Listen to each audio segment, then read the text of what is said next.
ہمارے بھیجے ہوئے فرشتے ابراہیم کے پاس خوشخبری لے کر آئے تو انہوں نے سلام کیا۔ ابراہیم نے سلام کا جواب دیا اور فوراً بھنا ہوا بچڑا لے آئے، اور بچڑا بھی موٹا تھا۔ ان کے سامنے کھانا پیش کیا، لیکن وہ بھلا کب کھانے کی طرف ہاتھ بڑھانے والے تھے۔ یہ دیکھ کر ابراہیم علیہ السلام نے خوف محسوس کیا کہ کہیں یہ دشمن نہ ہو۔ اس وقت فرشتوں نے کہا، قالوا لا تخف إنا أرسلنا إلى قوم لوط۔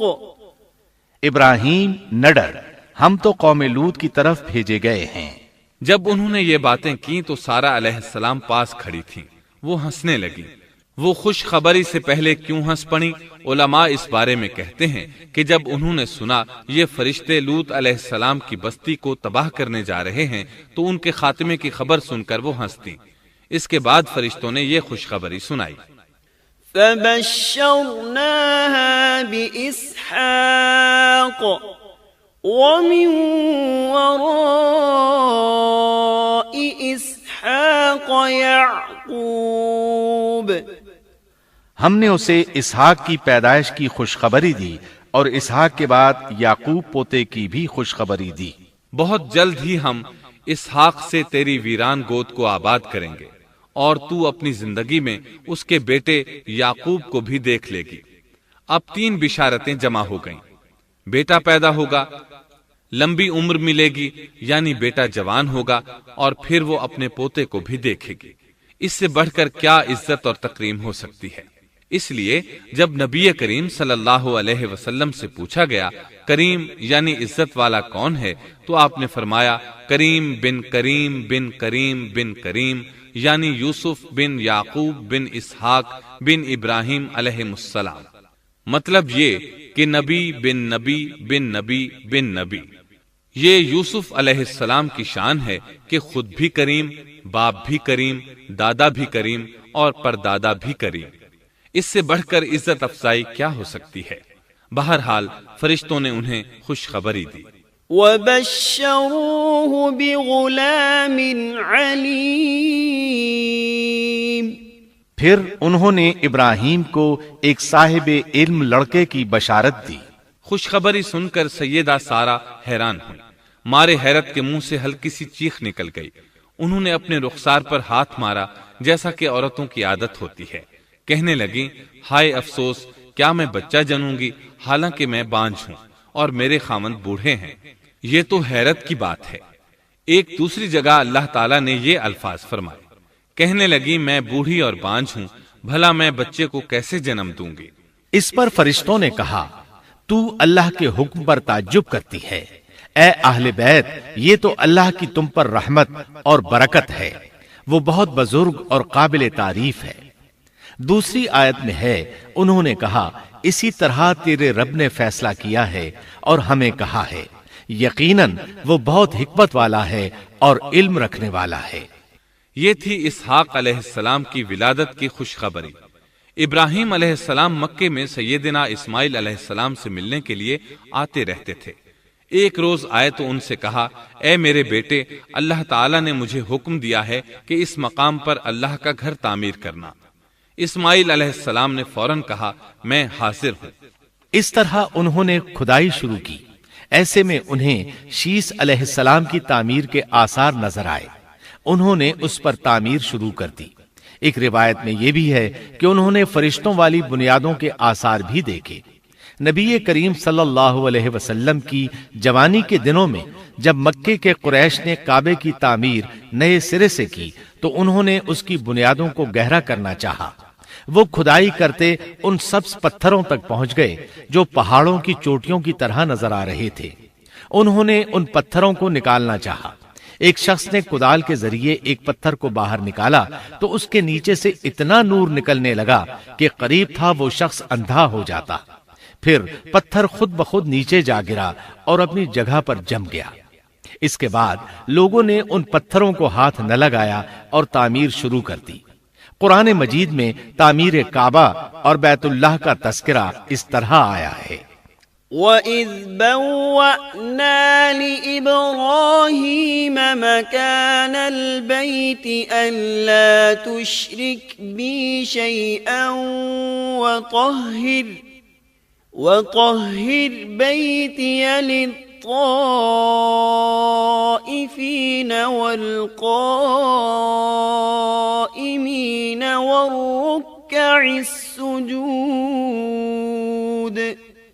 اور جب ہم نے بیت اللہ کے مکان میں ابراہیم کو جگہ دی اور فرمایا کہ میرے ساتھ شرک نہ کرنا اور میرے گھر کو طواف، قیام اور رکوع و سجود کرنے والوں کے لیے پاک رکھنا، اور فرمایا ان اول بیت وضع للناس للذی ببکۃ مبارکا وہدی للعالمین فیہ آیات بینات مقام ابراہیم ومن دخله كان آمنا۔ بے شک لوگوں کے لیے جو پہلا گھر تعمیر کیا گیا ہے وہ مکہ میں ہے، وہ جہان والوں کے لیے برکت اور ہدایت کا ذریعہ ہے، اس میں واضح نشانیاں ہیں، مثلا مقام ابراہیم، تو جو کوئی حرم میں داخل ہوگا وہ امن میں آ جائے گا۔ اور فرمایا اور یاد کرو اس وقت کو جب ابراہیم کو اس کے پروردگار نے کئی باتوں کے ذریعے آزمایا، وہ ان میں پورے اترے تو اللہ نے فرمایا میں آپ کو تمام لوگوں کا امام بنا رہا ہوں۔ ابراہیم نے کہا اے میرے رب میری اولاد میں سے بھی امام بنائیے۔ جواب میں اللہ نے فرمایا میرا امامت کا وعدہ ظالم لوگوں کے لیے نہیں ہے۔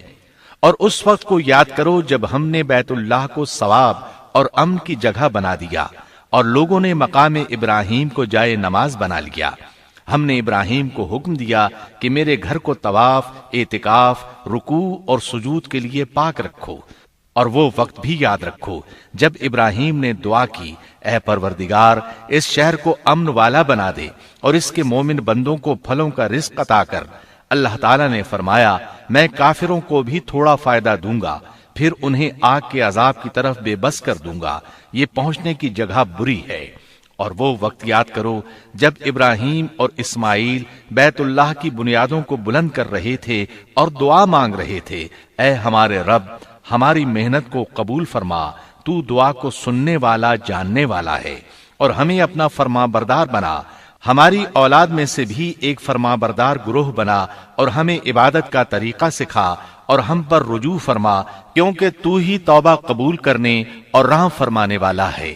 اے ہمارے رب ان لوگوں میں انہی میں سے ایک رسول بھیج جو ان پر تیری آیات کی تلاوت کرے اور انہیں کتاب و حکمت سکھائے، انہیں پاک کرے، یقیناً تو غالب حکمت والا ہے۔ تعمیر کے دوران جب ابراہیم علیہ السلام اس مقام تک پہنچے جہاں آج حجر اسود ہے تو اللہ تعالیٰ نے جنت سے ایک سفید پتھر بھیجا۔ حدیث میں ہے یہ پتھر نہایت سفید تھا، اب سیاہ ہو گیا ہے۔ انسانوں کی غلطیاں اس کے سیاہ ہونے کا سبب بنی۔ جب دیواریں انسانی قد کے برابر ہو گئیں تو اسماعیل علیہ السلام ایک پتھر لے آئے۔ اب ابراہیم علیہ السلام اس پتھر پر کھڑے ہوئے، وہ ننگے پاؤں تھے۔ اسی وقت پتھر پگھل گیا، ان کے پاؤں اس کے اندر کسی قدر دھنس گئے، پتھر پر ان کے پیروں کے نشانات آ گئے۔ اسی پتھر کو آج مقام ابراہیم کہا جاتا ہے۔ پہلے یہ پتھر بیت اللہ کی دیواروں کے ساتھ رکھا گیا تھا۔ جب لوگ طواف کے لیے آتے تو سیدنا ابراہیم کے پیروں کے نشانات دیکھنے کے لیے یہاں ہجوم ہو جاتا۔ اس طرح طواف کرنے والوں کو دقت کا سامنا ہوتا۔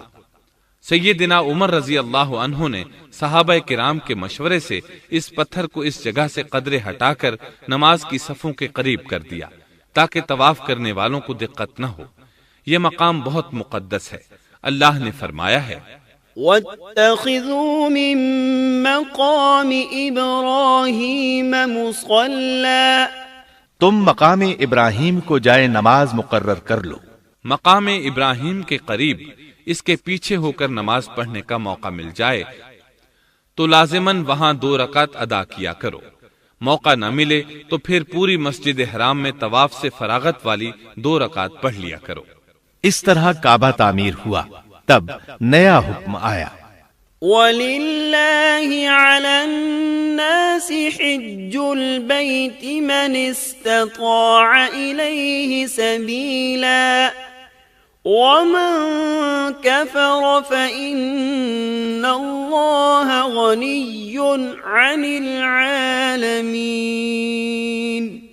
لوگوں میں جو استطاعت رکھے اس پر اللہ کے لیے حج بیت اللہ فرض ہے، اور جو شخص جان بوجھ کر اعراض کرے تو اللہ جہانوں سے بے نیاز ہے اور اسے اس کی کوئی پرواہ نہیں۔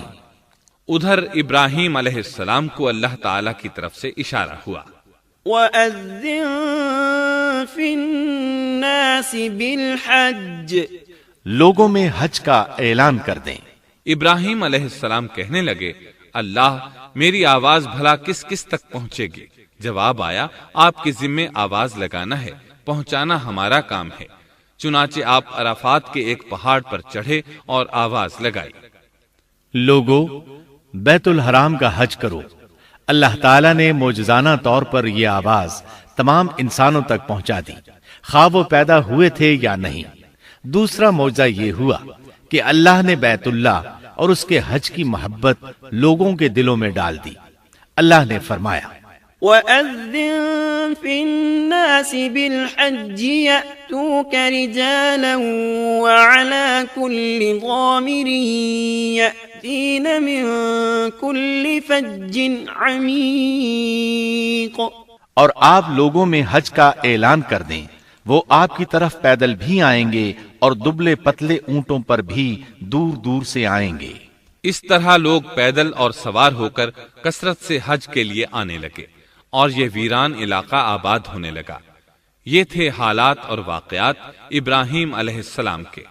آپ نے 175 سال کی عمر میں وفات پائی۔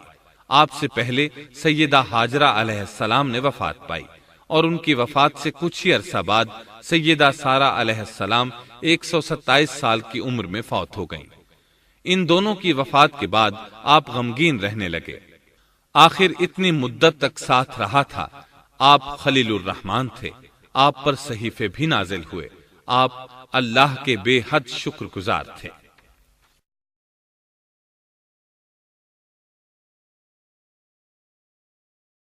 یہ ذکر پہلے آ چکا ہے کہ لوط علیہ السلام سیدنا ابراہیم علیہ السلام کے بھتیجے تھے۔ سیدنا لوط علیہ السلام کے باپ کا نام ہاران تھا، جو تارخ یعنی آزر کے بیٹے تھے۔ اللہ تعالیٰ نے لوط علیہ السلام کا پورے قرآن میں 27 بار ذکر کیا ہے۔ یہ ذکر 14 سورتوں میں متفرق مقام پر آیا ہے۔ آپ کا والد آپ کے بچپن ہی میں فوت ہو گیا تھا، اس لیے آپ نے اپنے دادا آزر کے گھر اپنے چچا ابراہیم علیہ السلام کے ہاں پرورش پائی۔ یہی وجہ ہے کہ ابراہیم علیہ السلام کو ان سے بے حد محبت تھی۔ جس وقت پوری قوم سیدنا ابراہیم علیہ السلام کے خلاف اٹھ کھڑی ہوئی اور انہیں آگ میں ڈالا گیا، اس کٹھن وقت میں صرف لوط علیہ السلام ہی وہ شخصیت تھے جو آپ پر ایمان لا چکے تھے، جیسا کہ اللہ تعالیٰ نے فرمایا، فآمن له لوط، ان پر لوط ایمان لے آئے۔ پھر جب ابراہیم علیہ السلام نے ہجرت کی تو لوط علیہ السلام نے بھی ان کے ساتھ ہجرت کی۔ اللہ تعالیٰ فرماتے ہیں، وقال انی مہاجر الی ربی انہ هو العزیز الحکیم، اور کہنے لگے کہ میں اپنے رب کی طرف ہجرت کرنے والا ہوں، وہ بڑا ہی غالب اور حکیم ہے۔ اس سے پہلے ہم ذکر کر آئے ہیں کہ جب ابراہیم علیہ السلام مصر سے فلسطین واپس چلے گئے تو آپ نے اپنے بھتیجے لوط کو سدوم بستی کی طرف بھیج دیا۔ یہ بحر مردار کے پاس ایک بستی تھی، تجارتی مرکز اور مسافروں کے لیے آرام کی جگہ تھی۔ یہ کافر قوم تھی، ان میں ایک بھی مومن نہیں تھا۔ اللہ تعالیٰ فرماتے ہیں، فأخرجنا من كان فيها من المؤمنين فما وجدنا فيها غير بيت من المسلمين، پس جتنے ایماندار وہاں تھے ہم نے انہیں نکال لیا اور ہم نے وہاں مسلمانوں کا صرف ایک ہی گھر پایا۔ یہ سب لوگ کافر تھے، لوگوں میں سب سے زیادہ فاسق اور فاجر تھے۔ ان لوگوں نے ایسی برائیاں ایجاد کی کہ ان سے پہلے کائنات میں کسی نے نہ کی تھیں۔ چنانچہ اللہ فرماتے ہیں، اذ قال لقومه اتأتون الفاحشة ما سبقكم بها من احد من العالمین۔ جب لوط نے اپنی قوم سے کہا تم ایسی فحاشی اور بے حیائی کا ارتکاب کرتے ہو جو جہانوں میں تم سے پہلے کسی شخص نے نہیں کی۔ پھر اللہ فرماتے ہیں، انکم لتأتون الرجال شہوة من دون النساء بل انتم قوم مسرفون۔ کیا تم عورتوں کو چھوڑ کر مردوں سے حاجت پوری کرتے ہو بلکہ تم حد سے بڑھنے والی قوم ہو۔ اس کام یعنی اغلام بازی اور جنسی بے راہ روی کو قوم لوط نے شروع کیا، لیکن بعض کہتے ہیں یہ تو فطری چیز ہے اور بعض کہتے ہیں یہ جنات سے شروع ہوئی۔ بہرحال یہ فسق و فجور اور گھناؤنا جرم اسی قوم سے شروع ہوا۔ فرشتوں کی زبانی اللہ تعالی نے فرمایا، اِنَّا أُرْسِلْنَا إِلَىٰ قَوْمٍ مُجْرِمِينَ۔ فرشتوں نے کہا کہ ہم گناہگار قوم کی طرف بھیجے گئے ہیں۔ پھر کہنے لگے، إِلَّا آلَ لُوطٍ إِنَّا لَمُنَجُّوهُمْ أَجْمَعِينَ إِلَّا امْرَأَتَهُ قَدَّرْنَا إِنَّهَا لَمِنَ الْغَابِرِينَ۔ مگر خاندان لوط کہ ہم ان سب کو تو ضرور بچا لیں گے سوائے اس کی بیوی کے کہ ہم نے اسے رکنے اور باقی رہ جانے والوں میں مقرر کر دیا ہے۔ اسی طرح لوط علیہ السلام نے ان سے کہا، أَتَأْتُونَ الذُّكْرَانَ مِنَ الْعَالَمِينَ وَتَذَرُونَ مَا خَلَقَ لَكُمْ رَبُّكُمْ مِنْ أَزْوَاجِكُمْ بَلْ أَنْتُمْ قَوْمٌ عَادُونَ۔ کیا تم جہان والوں میں سے مردوں کے ساتھ شہوت رانی کرتے ہو اور تمہاری جن عورتوں کو اللہ نے تمہارا جوڑ بنایا ہے ان کو چھوڑ دیتے ہو بلکہ تم ہو ہی حد سے گزر جانے والے۔ اللہ تعالیٰ نے قرآن میں کتنے ہی مقامات پر اس گناہ کی برائی اور قباحت بیان فرمائی ہے، اس لیے کہ یہ نہایت سنگین اور گھناؤنا جرم ہے۔ اللہ تعالیٰ فرماتے ہیں، وَلُوطًا إِذْ قَالَ لِقَوْمِهِ أَتَأْتُونَ الْفَاحِشَةَ وَأَنْتُمْ تُبْصِرُونَ أَإِنَّكُمْ لَتَأْتُونَ الرِّجَالَ شَهْوَةً مِّن دُونِ النِّسَاءِ بَلْ أَنْتُمْ قَوْمٌ تَجْهَلُونَ۔ اور لوط کا ذکر کر جبکہ اس نے اپنی قوم سے کہا کہ کیا باوجود دیکھنے بھالنے کے پھر بھی تم بدکاری کرتے ہو؟ یہ کیا بات ہے کہ تم عورتوں کو چھوڑ کر مردوں کے پاس شہوت سے آتے ہو؟ حق یہ ہے کہ تم بڑی ہی نادانی کر رہے ہو۔ اللہ تعالیٰ نے اس قوم کی قبیح خصلتوں کا جتنا ذکر کیا ہے کسی اور قوم کا نہیں کیا۔ انہیں کافر، مجرم، جاہل اور حد سے بڑھنے والا کہا گیا، کہیں فضول خرچی کرنے والے اور فاسق کہا گیا۔ یہ تمام برائیاں ان میں موجود تھیں۔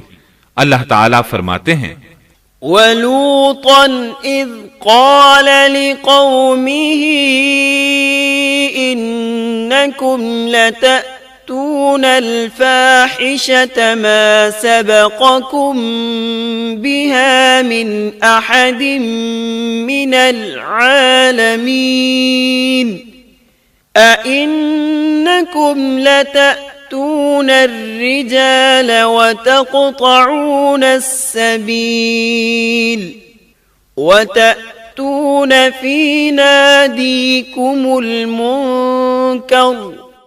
اور لوط کو یاد کرو جب انہوں نے اپنی قوم سے کہا تم ایسی فحاشی کرتے ہو کہ تم سے پہلے کسی جہاں والے نے نہیں کی، کیا تم مردوں کے پاس بدفعلی کے لیے آتے ہو اور راستوں میں ڈاکے ڈالتے ہو اور مجالس میں نہایت برے کام کرتے ہو؟ یہ لوگ اس قدر خبیث تھے کہ بھری مجلس میں برے برے کام کرتے تھے۔ مثلا سب کی موجودگی میں زوردار آواز کے ساتھ ہوا خارج کرتے، پھر اپنی اس حرکت پر ہنستے، غرض یہ کہ برائی کی تمام تر صفات ان میں موجود تھیں۔ لوط علیہ السلام پھر بھی انہیں سمجھاتے رہے لیکن وہ جھٹلاتے ہی رہے۔ اللہ تعالیٰ فرماتے ہیں كذبت قوم لوط المرسلين إذ قال لهم أخوهم لوط ألا تتقون إني لكم رسول أمين فاتقوا الله وأطيعون وما أسألكم عليه من أجر إن أجري إلا على رب العالمين۔ قوم لوط نے پیغمبروں کو جھٹلایا جبکہ ان کے بھائی لوط نے ان سے کہا کہ تم اللہ کا خوف نہیں رکھتے، میں بلا شبہ تمہاری طرف امانت والا پیغمبر ہوں، البتہ اللہ سے ڈرو اور میری اطاعت کرو، اور اس کام پر میں تم سے کوئی اجرت اور مزدوری نہیں چاہتا، میرا اجر تو صرف اور صرف جہانوں کو پالنے والے کے ذمے ہے۔ انبیاء کا مشن ہی یہ ہوتا ہے کہ تبلیغ کرتے رہیں، لہٰذا لوط علیہ السلام دعوت دیتے رہے، لیکن دعوت کے نتیجے میں قوم کا رد عمل کیا تھا اللہ نے اس کا بھی ذکر کیا ہے، فرمایا فما كان جواب قومه إلا أن قالوا ائتنا بعذاب الله إن كنت من الصادقين۔ پس اس کی قوم کا جواب یہی ہوتا کہ اللہ کا عذاب لیا اگر تو سچا ہے۔ اسلام دشمن اور کافر قوموں کا جواب یہی ہوتا ہے۔ قوم عاد اور قوم سمود نے بھی یہی جواب دیا تھا۔ دوسری آیت میں ہے وَلَقَدْ أَنذَرَهُمْ بَطْشَتَنَا فَتَمَارَوْا بِالنُّذُرِ۔ لوط نے انہیں ہماری پکڑ سے ڈرایا، یعنی انہوں نے کہا اے قوم اللہ کی پکڑ سے اور عذاب سے بچ جاؤ، محتاط ہو جاؤ، اس کی لاٹھی بے آواز ہے، لیکن وہ ڈرانے والوں سے بھی جھگڑتے ہی رہے۔ ایک اور آیت میں اللہ فرماتے ہیں وَمَا كَانَ جَوَابَ قَوْمِهِ إِلَّا أَن قَالُوا أَخْرِجُوهُم مِّن قَرْيَتِكُمْ إِنَّهُمْ أُنَاسٌ يَتَطَهَّرُونَ۔ اور ان کی قوم سے کوئی جواب نہ بن پڑا بجز اس کے کہ آپس میں کہنے لگے کہ ان لوگوں کو اپنی بستی سے نکال دو، یہ پاک باز بننے کی کوشش کرتے ہیں۔ چونکہ یہ سب کے سب لوگ فحاشی، عریانی، بے حیائی، بے غیرتی، فسق و فجور اور بدکاری میں مصروف تھے، ان کے نزدیک پاکیزگی اختیار کرنا بے معنی کام بن چکا تھا۔ لوط علیہ السلام اور ان کی بیٹیوں کے علاوہ کوئی شخص پاک نہ تھا، سب کے سب غلاظت میں ڈوبے ہوئے تھے۔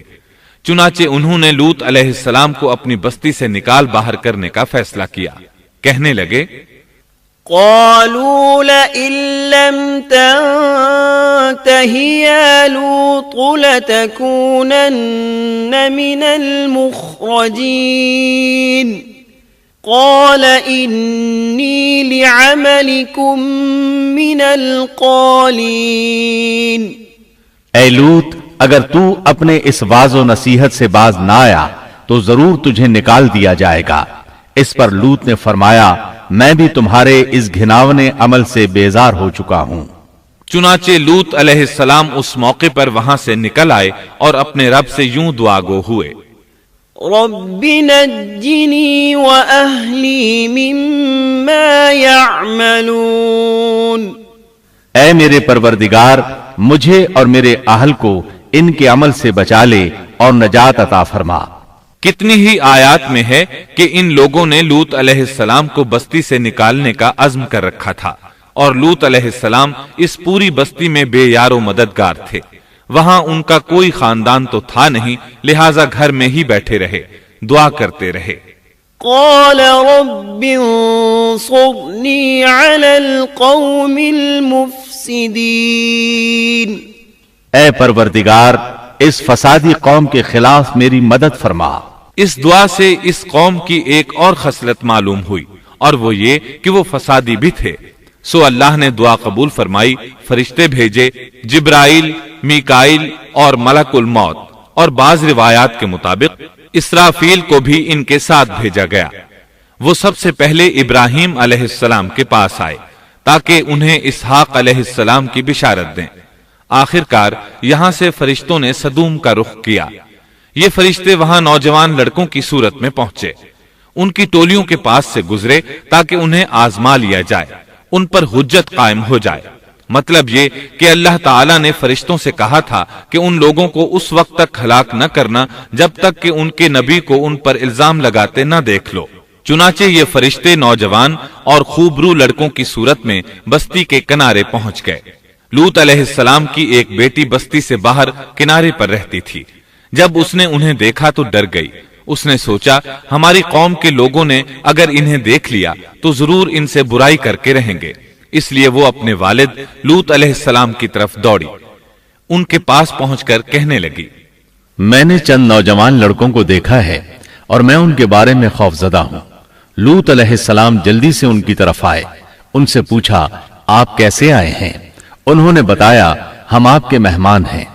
لوط علیہ السلام چاہتے تھے انہیں باہر ہی سے دوسری طرف روانہ کر دیں، لیکن جب انہوں نے کہا کہ ہم مہمان ہیں تو وہ انہیں جانے کے لیے نہ کہہ سکے، چنانچہ ان سے بولے، اللہ کی قسم زمین کی پشت پر اس سے خبیث اور گندی قوم ہم نے نہیں دیکھی، اور نہ ہی کسی کے بارے میں ایسا معلوم ہوا۔ آپ نے 2 بار، 6 بار اور پھر چوتھی بار بھی ان سے یہی بات کہی تاکہ ان نوجوانوں کو حالات کا علم ہو جائے، وہ بھانپ لیں، لیکن وہ تو فرشتے تھے اور لوط علیہ السلام کی قوم کے خلاف گواہی تلاش کر رہے تھے۔ آخر لوط علیہ السلام انہیں اپنے گھر لے آئے، انہیں بٹھایا۔ لوط علیہ السلام کی بیوی کافر تھی اور قوم کے ساتھ تھی۔ وہ باہر گئی اور اس نے لوگوں کو بتایا کہ اس نے لوط علیہ السلام کے گھر میں ایسے خوبصورت چہروں والے نوجوان دیکھے ہیں کہ زمین پر آج تک ان جیسے کہیں نظر نہیں آئے۔ یہ سنتے ہی وہ سب لوط علیہ السلام کے گھر کی طرف لپکے۔ قرآن کریم میں آتا ہے، وَجَاءَهُ قَوْمُهُ يُهْرَعُونَ إِلَيْهِ وَمِن قَبْلُ كَانُوا يَعْمَلُونَ السَّيِّئَاتِ لوگ جلدی سے اس کی طرف لپکے اور وہ اس سے پہلے فحاشی کے عادی بن چکے تھے۔ ایک جگہ الفاظ ہیں، شہر کے لوگ خوش ہوتے ہوئے آئے۔ وہ اس حد تک فاسق اور فاجر بن چکے تھے کہ خوش ہوتے ہوئے وہاں آئے تاکہ ان خوبصورت لڑکوں سے لذت حاصل کر سکیں۔ یہ گھر کے سامنے پہنچ گئے تو لوط علیہ السلام انہیں روکنے کے لیے گھر سے نکلے۔ ان سے فرمایا، یا قوم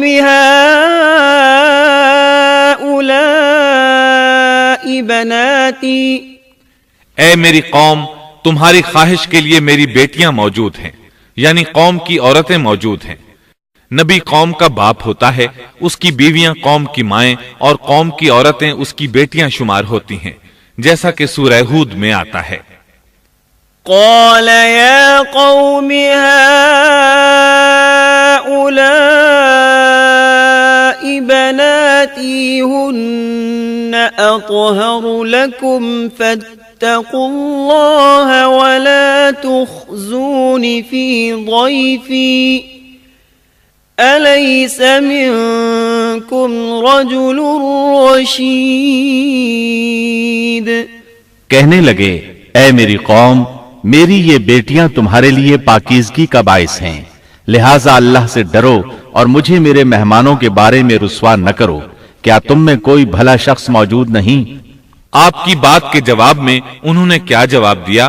قرآن مجید میں آتا ہے، قالوا لقد علمت ما لنا في بناتك من حق وإنك لتعلم ما نريد قال لو أن لي بكم قوة أو آوي إلى ركن شديد۔ کہنے لگے لوط، تو جانتا ہے تیری بیٹیوں یعنی قوم کی عورتوں سے ہمیں کوئی سروکار نہیں، ہم جو چاہتے ہیں تمہیں خوب معلوم ہے۔ لوط کہنے لگے کاش میرے پاس کوئی قوت ہوتی یا میں کسی مضبوط پناہ میں ہوتا۔ لوط علیہ السلام کے پاس کچھ بھی تو نہیں تھا، صرف ان کی اپنی بیٹیاں ان پر ایمان لائی تھیں، یہاں تک کہ ان کی بیوی بھی کافر تھی۔ بخاری اور مسلم کی روایت ہے، نبی کریم صلی اللہ علیہ وسلم نے فرمایا، اللہ تعالی لوط پر رحمت فرمائے، وہ اللہ تعالی کی طرف پناہ لیتے تھے۔ مفسرین کا کہنا ہے کہ لوط علیہ السلام کے بعد اللہ نے جو نبی بھیجا وہ کسی اونچے خاندان اور قبیلے کا چشم و چراغ ہوتا تھا جو اس کی حفاظت کرنے کے قابل ہوتا تھا۔ لوط علیہ السلام کے ساتھ کوئی مددگار نہیں تھا۔ ایک دوسرے مقام پر اللہ تعالی فرماتے ہیں، وجاء أهل المدينة يستبشرون قال إن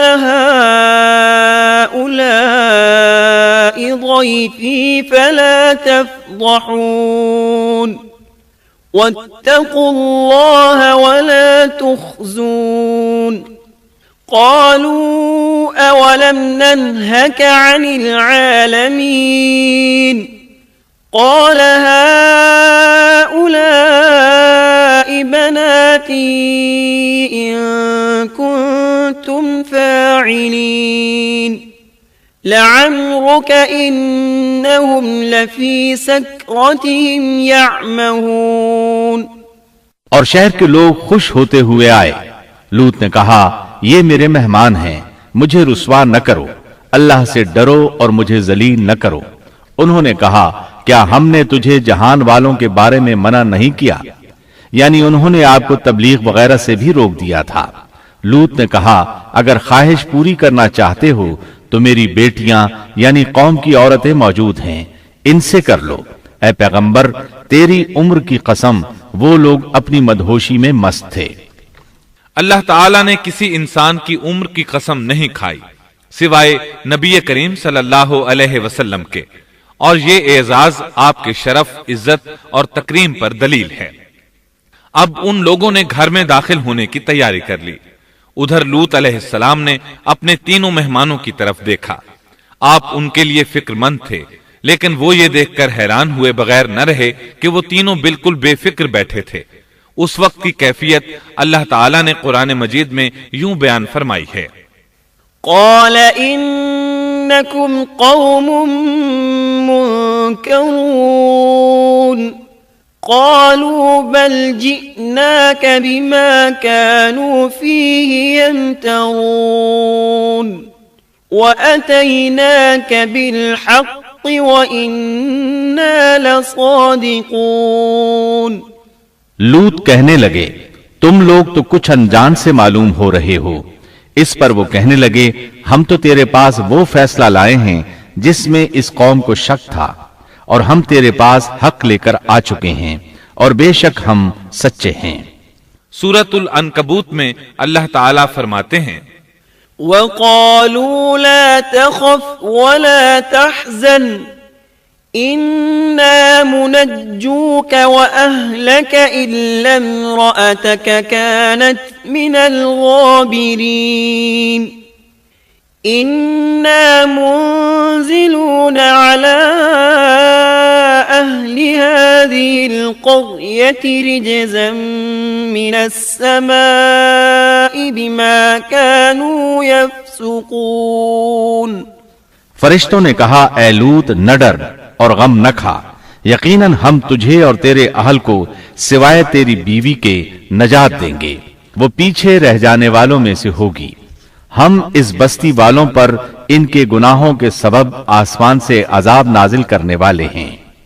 انہوں نے یہ بھی کہا، قالوا يا لوط إنا رسل ربك لن يصلوا إليك، کہنے لگے اے لوط ہم اللہ کے بھیجے ہوئے فرشتے ہیں، یہ لوگ تجھ تک نہ پہنچ پائیں گے، یعنی تجھے تکلیف نہیں پہنچا سکیں گے۔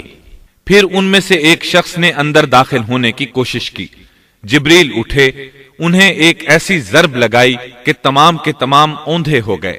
اس بارے میں اللہ کا فرمان ہے، وَلَقَدْ رَاوَدُوهُ عَنْ ضَيْفِهِ فَطَمَسْنَا أَعْيُنَهُمْ، انہوں نے لوط کو اس کے مہمانوں کے بارے میں پھسلانے کی کوشش کی تو ہم نے ان کی آنکھیں مٹا ڈالی۔ اللہ تعالیٰ سورۃ القمر میں فرماتے ہیں، فَذُوقُوا عَذَابِي وَنُذُرْ، پس میرا عذاب اور ڈرانا چکھو۔ وہ دھمکیاں دینے لگے اور واپس جاتے ہوئے کہنے لگے، ہم تجھ سے کل نبٹ لیں گے۔ انہوں نے سزا محسوس بھی کر لی لیکن پھر بھی توبہ نہ کی۔ اس وقت فرشتوں نے کہا، إِنَّ مَوْعِدَهُمُ الصُّبْحُ أَلَيْسَ الصُّبْحُ بِقَرِيبٍ، یقیناً ان کے وعدے کا وقت صبح کا ہے، اور کیا صبح بالکل قریب نہیں؟ صبح تک انہیں مہلت مل گئی۔ فرشتوں نے کہا، فَأَسْرِ بِأَهْلِكَ بِقِطْعٍ مِّنَ اللَّيْلِ وَاتَّبِعْ أَدْبَارَهُمْ وَلَا يَلْتَفِتْ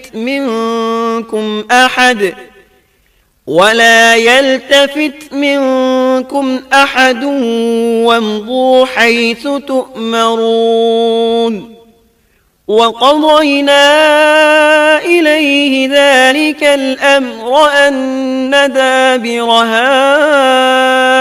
هَؤُلَاءِ مَقْطُوعٌ مُصْبِحِينَ، اے لوط اپنے اہل کو رات کے حصے میں لے کر نکل جا اور ان کے پیچھے پیچھے تو چل، اور تم میں سے کوئی پیچھے مڑ کر نہ دیکھے، اور جہاں تمہیں حکم ہو چلے جاؤ۔ اور ہم نے اسے وہ فیصلہ سنا دیا کہ صبح ہوتے ہی اس قوم کی جڑ کاٹ دی جائے گی۔ اسی طرح اللہ تعالیٰ سورۃ الشعراء آیت 170 اور 171 میں فرماتے ہیں، فَنَجَّيْنَاهُ وَأَهْلَهُ أَجْمَعِينَ إِلَّا عَجُوزًا فِي الْغَابِرِينَ، ہم نے اسے اور اس کے تمام اہل کو نجات دی سوائے اس کی بیوی کے جو پیچھے رہنے والوں میں سے تھی۔ سورۃ القمر میں اللہ تعالیٰ فرماتے ہیں، إِلَّا آلَ لُوطٍ نَجَّيْنَاهُمْ بِسَحَرٍ نِعْمَةً مِّنْ عِنْدِنَا كَذَلِكَ نَجْزِي مَنْ شَكَرَ، تمام ہلاک ہو گئے سوائے لوط کی آل کے، انہیں ہم نے صبح سحری کے وقت یعنی رات کے آخری حصے میں نجات دی، یہ ہمارا احسان تھا، اور اسی طرح ہم شکر گزاروں کو بدلہ دیتے ہیں۔ چنانچہ لوط علیہ السلام نکل کھڑے ہوئے، ان کے ساتھ ان کی صرف 2 بیٹیاں تھیں، وہ بستی سے نکل گئے۔ پھر صبح ہوئی، روشنی پھیلنے لگی تو عذاب آ گیا۔ وَلَقَدْ صَبَّحَهُم بُكْرَةً عَذَابٌ مُسْتَقِرٌّ فَذُوقُوا عَذَابِي وَنُذُرْ، اور صبح سویرے ہی انہیں ٹھہرنے والے عذاب نے آ لیا، پس تم میرے عذاب اور ڈرانے کا مزہ چکھو۔ یہ عذاب کیسا تھا؟ جبریل علیہ السلام آئے، اپنا پر زمین کے نیچے داخل کیا، اس مکمل بستی کو اکھیڑا اور آسمان کی طرف اٹھا کر لے گئے۔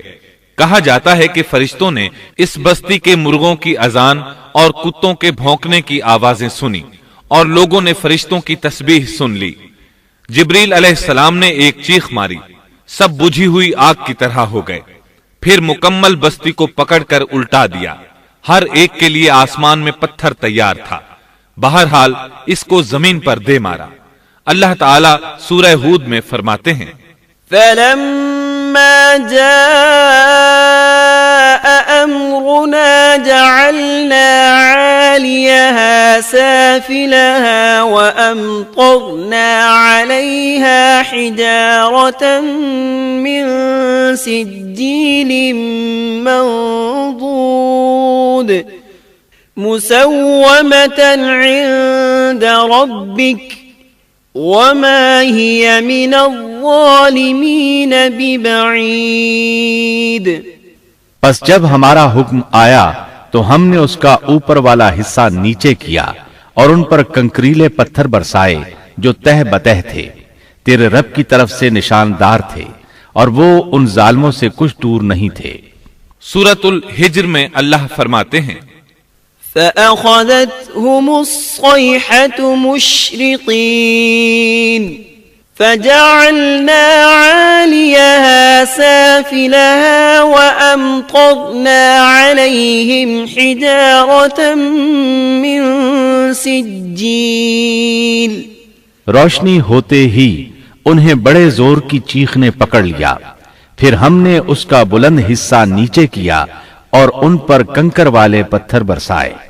سورۃ الشعراء میں اللہ فرماتے ہیں وَأَمْطَرْنَا عَلَيْهِمْ مَطَرًا فَسَاءَ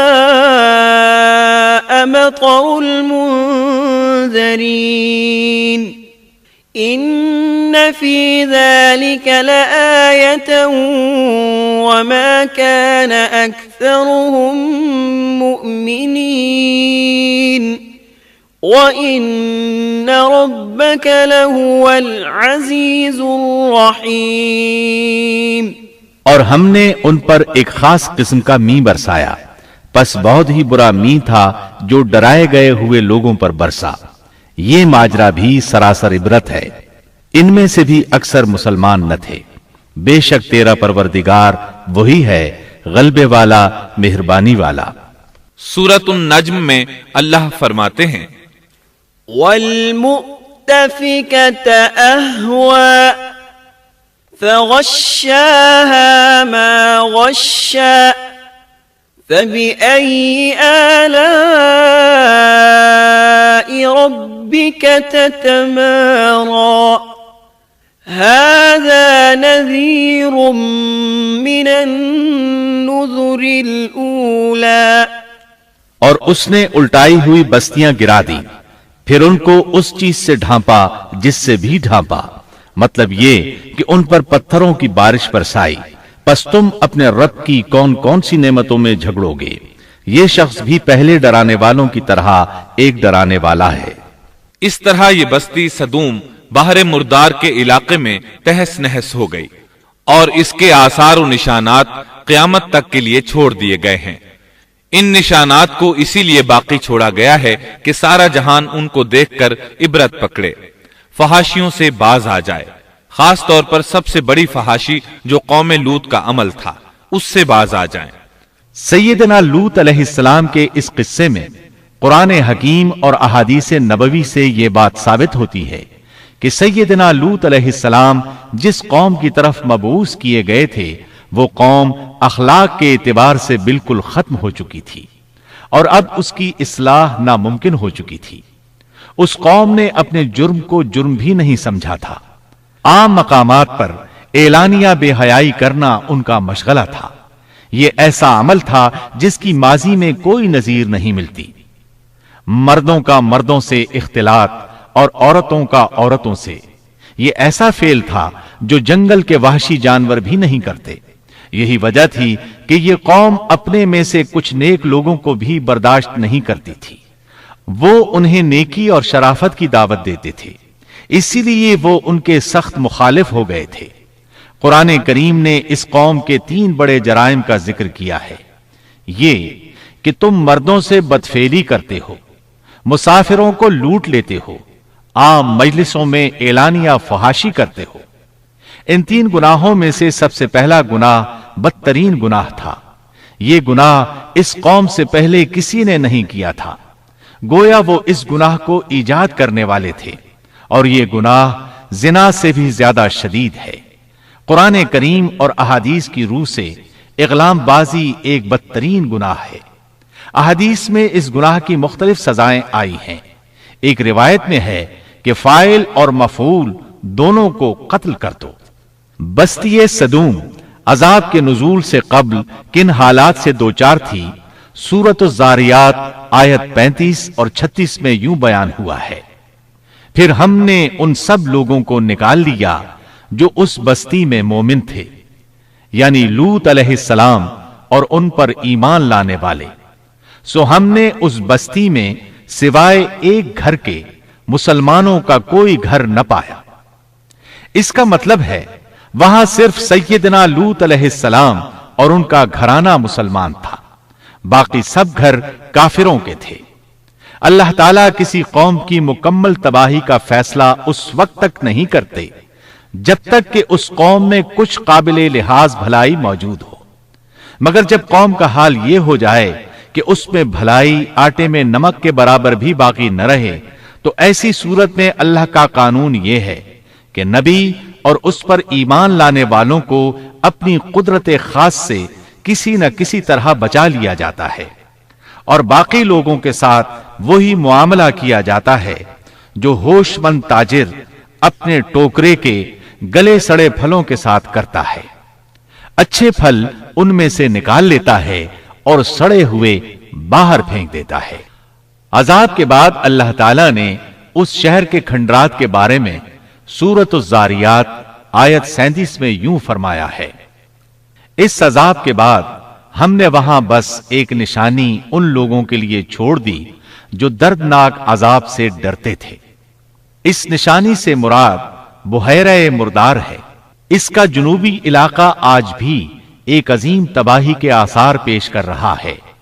ماہرین آثار قدیمہ کا خیال ہے کہ قوم لوط کے 5 بڑے شہر شدید زلزلے سے زمین میں دھنس گئے تھے اور ان کے اوپر بحیرہ مردار کا پانی پھیل گیا تھا۔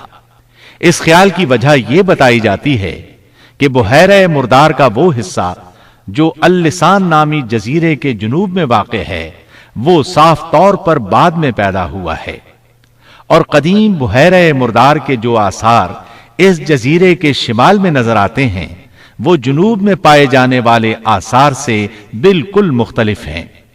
ماہرین آثار قدیمہ نے اس سے یہ بات اخذ کی ہے کہ جنوب کا حصہ پہلے اس بحیرہ کی سطح سے بلند تھا، بعد میں زلزلے سے دھنس کر زمین کے نیچے چلا گیا۔ اس دھنسنے کا زمانہ بھی 2000 برس قبل مسیح کے قریب معلوم ہوتا ہے، اور یہ زمانہ تاریخ کے اعتبار سے سیدنا ابراہیم علیہ السلام اور سیدنا لوط علیہ السلام کا زمانہ ہے۔ 1965 عیسوی میں آثار قدیمہ کی ایک امریکی ٹیم کو اللسان جزیرے پر ایک بہت بڑا قبرستان ملا۔ اس میں 20,000 سے زائد قبریں تھیں۔ اس سے اندازہ ہوتا ہے کہ قریب ہی کوئی بڑا شہر آباد تھا۔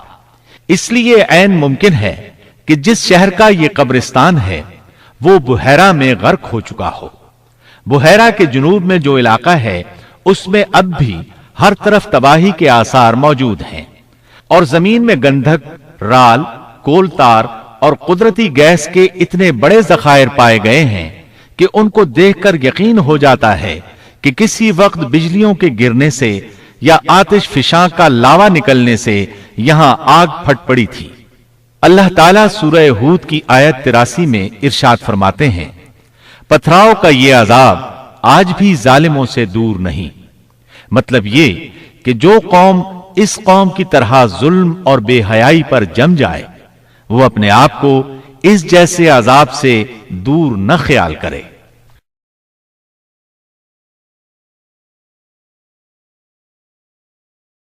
لوط علیہ السلام کے حالات اور واقعات قرآن کریم کی روشنی میں آپ نے سنے۔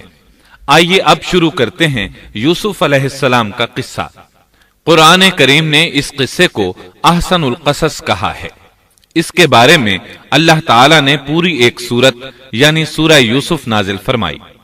اس قصے میں 2 عظیم نبیوں کا تذکرہ ہے، سیدنا یعقوب بن اسحاق علیہ السلام اور یوسف بن یعقوب علیہ السلام کا۔ اپنے بھائیوں کی وجہ سے یوسف علیہ السلام کن حالات کا شکار ہوئے، آپ اس کا تفصیل سے ذکر سنیں گے۔ سورہ یوسف مکی ہے اور یوسف علیہ السلام کا قصہ اگرچہ ابتلاء و آزمائش کی داستان ہے، لیکن اس میں اور بھی بہت سے فوائد ہیں۔ سننے والا اس سے لطف اندوز ہوتا ہے، اپنے اندر رحم اور انس کے جذبات محسوس کرتا ہے۔ اس قصے میں ان حالات کی طرف بھی اشارہ ہے جو انبیاء کے ساتھ پیش آتے ہیں۔ عام انبیاء کے حالات واقعات سے معلوم ہوتا ہے کہ پہلے وہ آسودہ حال تھے، لیکن جب انہوں نے دعوت دی تو ان کی قوم نے انہیں جھٹلایا، پھر آزمائش کا سلسلہ شروع ہوا، پھر ان کی قوموں پر عذاب آیا۔ اس قصے میں معاملہ اس کے بالکل برعکس ہے۔ اس میں شروع میں ابتلاء آزمائش کا دور ہے، پھر آسانی اور فراوانی کی داستان ہے۔ ایسا کیوں ہوا؟ علماء کے اس بارے میں مختلف اقوال ہیں۔ عطا رحمت اللہ علیہ فرماتے ہیں، غمزدہ پریشان حال اگر یوسف علیہ السلام کے قصے کو سنتا ہے تو اس کے دل کو سکون ملتا ہے، وہ مطمئن ہو جاتا ہے، اس لیے کہ اس میں تنگی کے بعد آسانی ہے، مشکلات کے بعد اللہ کی نعمتوں کا نزول اس سے ظاہر ہے۔ سورہ یوسف سورہ ہود کے بعد نازل ہوئی۔ سورہ ہود میں انبیاء کرام کے تذکرے کے بعد قوم ہود اور قوم صالح کی تباہی کا ذکر آتا ہے، پھر ان اقوام کا تذکرہ ہے جو تباہ و برباد ہوئی۔ پھر سورہ یوسف عام الحزن میں نازل ہوئی۔ یہ وہ سال تھا جس میں نبی صلی اللہ علیہ وسلم کے چچا ابو طالب فوت ہوئے۔ ابو طالب ہر طرح آپ کا ساتھ دیتے رہے تھے، یہاں تک کہ رسول اکرم صلی اللہ علیہ وسلم فرماتے ہیں، قریش نے مجھ سے صحیح معنوں میں دشمنی کا آغاز ابو طالب کی وفات کے بعد کیا۔ ایک قول کے مطابق ابو طالب کی وفات کے صرف 3 دن بعد آپ کی پیاری اور محبوب بیوی، جنت کی عورتوں کی سردار، دنیا جہان کی افضل ترین عورتوں میں سے ایک سیدہ خدیجۃ الکبریٰ رضی اللہ عنہا اس دنیا سے رخصت ہو گئیں۔ انا للہ و انا الیہ راجعون۔ یہاں تک کہ ابن عباس رضی اللہ عنہما فرماتے ہیں، أن رسول الله صلى الله عليه وسلم خط 4 خطوط ثم قال أتدرون لم خططت هذه الخطوط؟ قالوا لا. قال أفضل نساء الجنة 4: مريم بنت عمران، وخديجة بنت خويلد، وفاطمة بنت محمد، وآسية بنت مزاحم۔ رسول اللہ صلی اللہ علیہ وسلم نے 4 خط کھینچے، پھر صحابہ کرام کو مخاطب کر کے فرمایا، جانتے ہو یہ خط میں نے کیوں کھینچے ہیں؟ انہوں نے کہا ہم نہیں جانتے۔ تو آپ صلی اللہ علیہ وسلم نے فرمایا، جنت کی افضل ترین عورتیں 4 ہیں، ایک مریم بنت عمران، دوسری خدیجہ بنت خویلد، تیسری فاطمہ بنت محمد، اور چوتھی فرعون کی بیوی آسیہ بنت مزاحم رضی اللہ عنہن اجمعین۔ سیدہ خدیجہ رضی اللہ عنہا اور ابو طالب کی وفات کا آپ صلی اللہ علیہ وسلم کو بہت شدید صدمہ ہوا۔ تب آپ کی تسلی کے لیے اللہ تعالیٰ نے سورہ یوسف نازل فرمائی اور آپ کو یقین دلایا کہ تنگی کے بعد فراخی ہوتی ہے، اور اس صورت میں سبق آموز واقعات اور عبرتوں کا تذکرہ یکجا کر دیا گیا ہے، جبکہ دوسرے انبیاء کے قصے قرآن اور احادیث میں مختلف مقامات پر ہیں۔ یہ قصہ قرآن کریم میں ایک جگہ کیوں ذکر کیا گیا، اس میں کیا حکمت تھی، اور باقی قصے مختلف مقامات پر کیوں بکھرے ہوئے ہیں، اس بارے میں علامہ قرطبی رحمت اللہ علیہ فرماتے ہیں، اللہ تعالیٰ نے انبیاء علیہم السلام کے قصے تکرار کے ساتھ ذکر کیے ہیں، ایک ہی بات کو بلاغت و بیان کے اصول کے تحت مختلف پیرائے میں ذکر کیا ہے، جیسا کہ ابراہیم علیہ السلام کا قصہ ہے۔ جب اللہ کے برگزیدہ فرشتے ان کے پاس آئے تو ان کے آنے پر ابراہیم علیہ السلام نے جو مہمان نوازی کی اس کو مختلف انداز میں بیان کیا گیا ہے۔ ایک جگہ فرمایا، أن جاء بعجل حنيذ، وہ بغیر کسی تاخیر کے بھنا ہوا بچڑا لے آئے۔ دوسری آیت میں فرمایا، فجاء بعجل سمين پس ابراہیم فربا بچڑے کا گوشت لے آئے۔ ان دونوں جملوں کو جمع کرنے سے معلوم ہوا بھونا ہوا موٹا تازہ بچڑا پیش کیا گیا۔ مختلف جگہوں پر ان کا تذکرہ اس لیے کیا گیا کہ لوگ اس سے عبرت پکڑیں۔ علامہ قرطبی رحمت اللہ علیہ فرماتے ہیں یوسف علیہ السلام کے قصے کو ایک جگہ اور باقی انبیاء کے قصوں کو علیحدہ بیان کرنے کی ایک حکمت یہ بھی ہے کہ مخالف پر حجت قائم ہو جائے کہ وہ نہ مکرر کلام لا سکتے ہیں اور نہ ہی قصہ یوسف علیہ السلام کی طرح اکٹھا کلام لا سکتے ہیں۔ مطلب یہ کہ بلاغت کی ہر قسم میں دشمن پر حجت قائم ہو سکے۔ اللہ تعالیٰ کلام کو مکرر اور غیر مکرر لا کر قرآن کا اعجاز بیان کرنا چاہتے ہیں کہ اللہ چاہیں تو ایک قصے کو ایک ہی جگہ بیان کر دیں، چاہیں تو مختلف جگہوں پر بیان کر دیں۔ کوئی یہ نہ کہہ سکے کہ دیکھو قرآن میں یہ قصہ علیحدہ علیحدہ بیان ہوا ہے، میں اس کو ایک جگہ بیان کر سکتا ہوں، یا اس کے برعکس یہ نہ کہہ سکے کہ قرآن میں تو یہ قصہ ایک ہی جگہ بیان ہوا ہے، میں اس کو الگ الگ کر کے بیان کر سکتا ہوں۔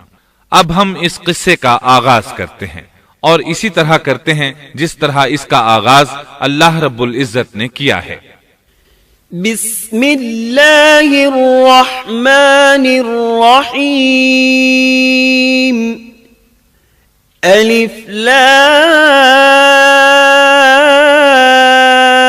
لام را تلك آیات الكتاب المبین إنا أنزلناه قرآنا عربيا لعلكم تعقلون نحن نقص عليك أحسن القصص بما أوحينا إليك هذا القرآن وإن كنت من قبله لمن الغافلين۔ شروع اللہ کے نام سے جو بڑا مہربان نہایت رحم والا ہے۔ الف لام را، یہ روشن کتاب کی آیتیں ہیں۔ یقیناً ہم نے اس کتاب کو عربی قرآن بنا کر نازل فرمایا ہے تاکہ تم سمجھ سکو۔ ہم آپ کے سامنے بہترین بیان پیش کرتے ہیں اس قرآن سے جو ہم نے آپ کی جانب وحی کے ذریعے نازل کیا ہے، اور یقیناً آپ اس سے پہلے بے خبروں میں سے تھے۔ قصہ در اصل ایک خبر کے بعد دوسری خبر اور اطلاع در اطلاع کو کہتے ہیں، اور قصص کا اصل قصہ ہے یعنی پیچھے چلنا، جیسا کہ اللہ کی کتاب میں ہے۔ وقالت لأخته قصيه، موسیٰ کی والدہ نے ان کی بہن سے کہا کہ تو اس کے پیچھے پیچھے جا۔ اور قصص کی اصل یہی ہے کہ کسی خبر کا پے در پے آنا، اس لیے ارشاد باری تعالی ہے ہم آپ پر بہترین قصے بیان کرتے ہیں۔ وَإِن كُنتَ مِن قَبْلِهِ لَمِنَ الْغَافِلِينَ، اور یقیناً آپ اس سے پہلے بے خبروں میں سے تھے۔ غفلت سے مراد یہاں اللہ کے ذکر سے غفلت نہیں، بلکہ اس کا مطلب یہ ہے کہ نزول قرآن سے پہلے آپ ان قصص سے واقف نہیں تھے۔ اللہ تعالیٰ سورہ یوسف آیت 4 اور 5 میں فرماتے ہیں اذ قال یوسف لأبیہ یا ابت انی رأیت 11 کوكبا والشمس والقمر رأيتهم لي ساجدين قال يا بني لا تقصص رؤياك على إخوتك فيكيدوا لك كيدا ان الشیطان للانسان عدو مبین۔ جب یوسف نے اپنے باپ سے ذکر کیا کہ ابا جی میں نے 11 ستاروں اور سورج چاند کو خواب میں دیکھا ہے کہ وہ سب مجھے سجدہ کر رہے ہیں۔ یعقوب نے کہا، پیارے بچے، اپنے اس خواب کا ذکر اپنے بھائیوں سے نہ کرنا، ایسا نہ ہو کہ وہ تیرے ساتھ کوئی فریب کاری کرے، شیطان تو انسان کا کھلا دشمن ہے۔ رؤیا سے مراد وہ خواب ہے جس کو انسان نیند کی حالت میں دیکھے، اور رؤیت سے مراد وہ حقیقت ہے جس کو انسان حالت بیداری میں اپنی آنکھوں سے دیکھے۔ تو یوسف علیہ السلام نے خواب میں دیکھا کہ 11 ستارے اور سورج اور چاند انہیں سجدہ کر رہے ہیں۔ یعقوب علیہ السلام خواب کی حقیقت کو جان گئے، اگرچہ آپ خوابوں کی تعبیر نہیں بتاتے تھے، لیکن انہیں علم ہو گیا کہ اس میں یوسف علیہ السلام کی تکریم ہے، اور انہیں یہ بھی علم تھا کہ یوسف علیہ السلام کے بھائی ان سے حسد کرتے ہیں۔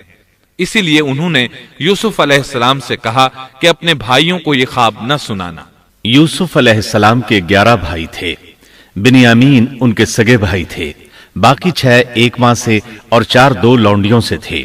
حقیقی بھائی ان سے حسد نہیں کرتا تھا، وہ عمر میں ان سے چھوٹا تھا، باقی سب ان سے حسد کرتے تھے، اور اس حسد کی وجہ یہ تھی کہ یعقوب علیہ السلام ان سے والہانہ محبت کرتے تھے۔ اسی طرح بنیامین سے بھی انہیں بہت لگاؤ تھا، مطلب یہ کہ ان دونوں سے انہیں زیادہ محبت تھی، اور محبت میں کمی بیشی کوئی بری چیز نہیں، البتہ نبی کریم صلی اللہ علیہ وسلم نے فرمایا، ان میں عدل سے ضرور کام لیں۔ غرض یعقوب علیہ السلام کو ان دونوں سے زیادہ محبت تھی، ان کا دل ان کی طرف زیادہ مائل تھا، یہاں تک کہ لمحہ بھر بھی انہیں نظروں سے اوجھل نہیں کرتے تھے۔ یوسف علیہ السلام کے بھائی جب کھیل کے لیے نکلتے تو یعقوب علیہ السلام فرماتے، یوسف کو یہیں چھوڑ دو، گویا ہر وقت ان کا پہرا دیتے تھے۔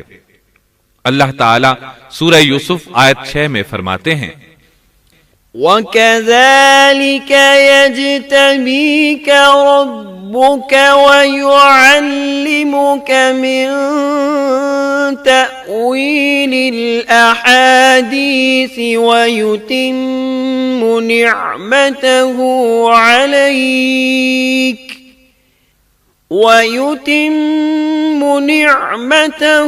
عَلَيْكَ وَعَلَى آلِ يَعْقُوبَ كَمَا أَتَمَّهَا عَلَى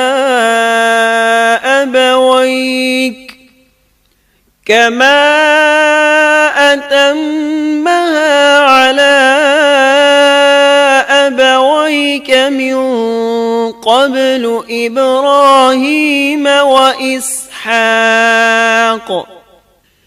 إِنَّ رَبَّكَ عَلِيمٌ حَكِيمٌ۔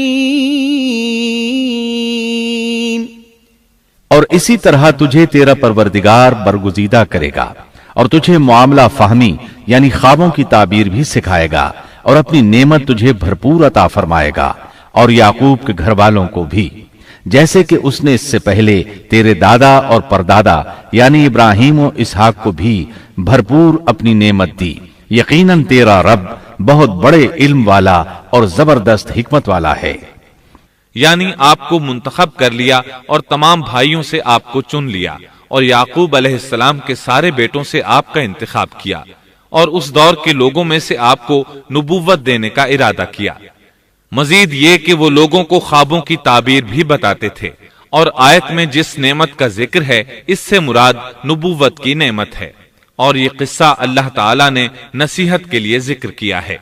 اللہ تعالیٰ سورہ یوسف آیت 7 اور 8 میں فرماتے ہیں، لَقَدْ كَانَ فِي يُوسُفَ وَإِخْوَتِهِ آيَاتٌ لِلسَّائِلِينَ إِذْ قَالُوا لَيُوسُفُ وَأَخُوهُ أَحَبُّ إِلَىٰ أَبِينَا مِنَّا وَنَحْنُ عُصْبَةٌ إِنَّ أَبَانَا لَفِي ضَلَالٍ مُبِينٍ۔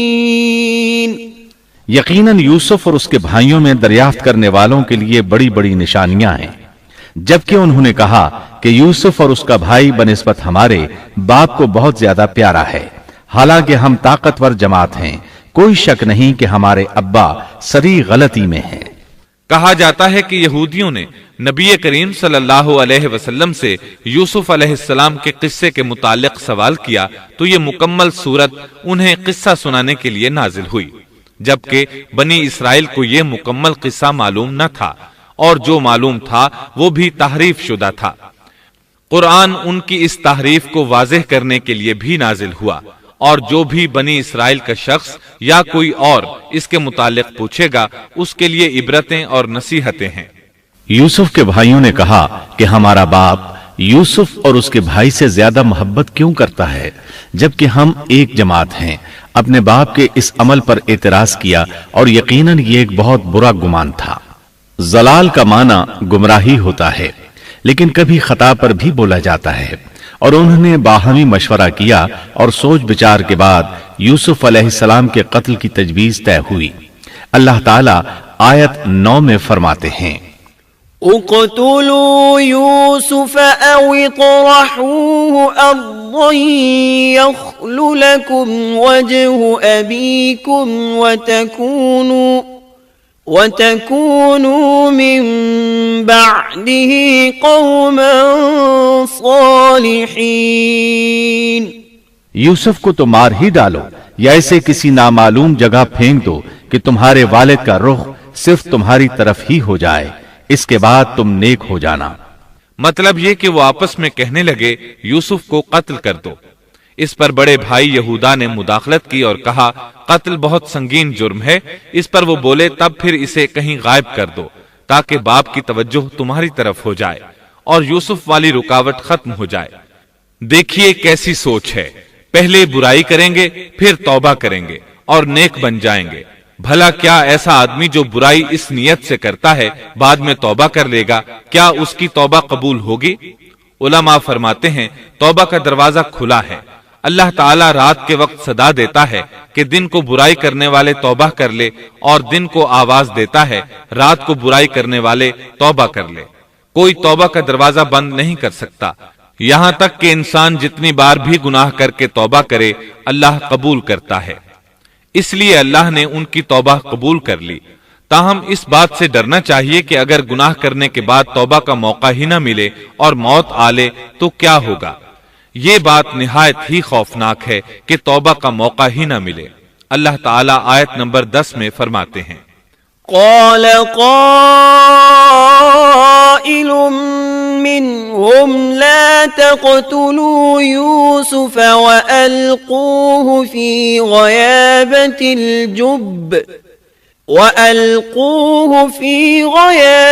الجب يلتقطه بعض السيارة إن كنتم فاعلين۔ ان میں سے ایک نے کہا یوسف کو قتل تو نہ کرو بلکہ اسے کسی اندھے کنویں کی تہ میں ڈالاؤ کہ اسے کوئی آتا جاتا قافلہ اٹھا لے جائے، اگر تمہیں کرنا ہی ہے تو یوں کرو۔ یہودا نے انہیں قتل سے روکا اور کہا قواسم کے راستے میں اموقی نام کا کنواں ہے، اسے اس میں ڈال دو، کوئی گزرتا ہوا قافلہ اسے اٹھا لے جائے گا، اس سے نجات ہی پانا چاہتے ہو تو یہ کام کرو۔ سب نے اس بات سے اتفاق کیا۔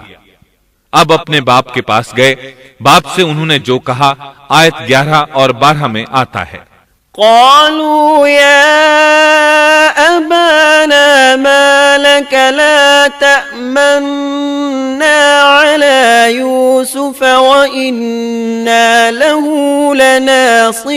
لناصحون أرسله معنا غدا يرتع ويلعب وإنا له لحافظون۔ انہوں نے کہا ابا آخر آپ یوسف کے بارے میں ہم پر اعتبار کیوں نہیں کرتے؟ ہم تو اس کے خیر خواہ ہیں، کل آپ ضرور اسے ہمارے ساتھ بھیج دیجئے کہ خوب کھائے پیے اور کھیلے، اور اس کی حفاظت کے ہم ذمہ دار ہیں۔ یعقوب علیہ السلام نے ان کی بات کے جواب میں جو کچھ کہا آیت نمبر 13 اور 14 میں اس کا ذکر موجود ہے۔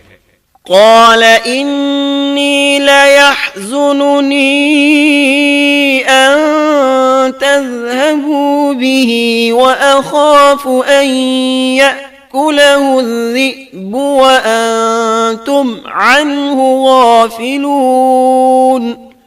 قالوا لئن أكله الذئب ونحن عصبة إنا إذا لخاسرون۔ یعقوب نے کہا اسے تمہارا لے جانا مجھے تو سخت صدمہ دے گا، اور مجھے یہ بھی کھٹکا لگا رہے گا کہ تمہاری غفلت میں اسے بھیڑیا کھا جائے۔ انہوں نے جواب دیا کہ ہم جیسی زوراور جماعت کی موجودگی میں بھی اگر اسے بھیڑیا کھا جائے تو ہم بالکل نکمے ہی ہوئے۔ وہاں بھیڑیے کثرت سے تھے، اس لیے یعقوب علیہ السلام ڈرتے تھے۔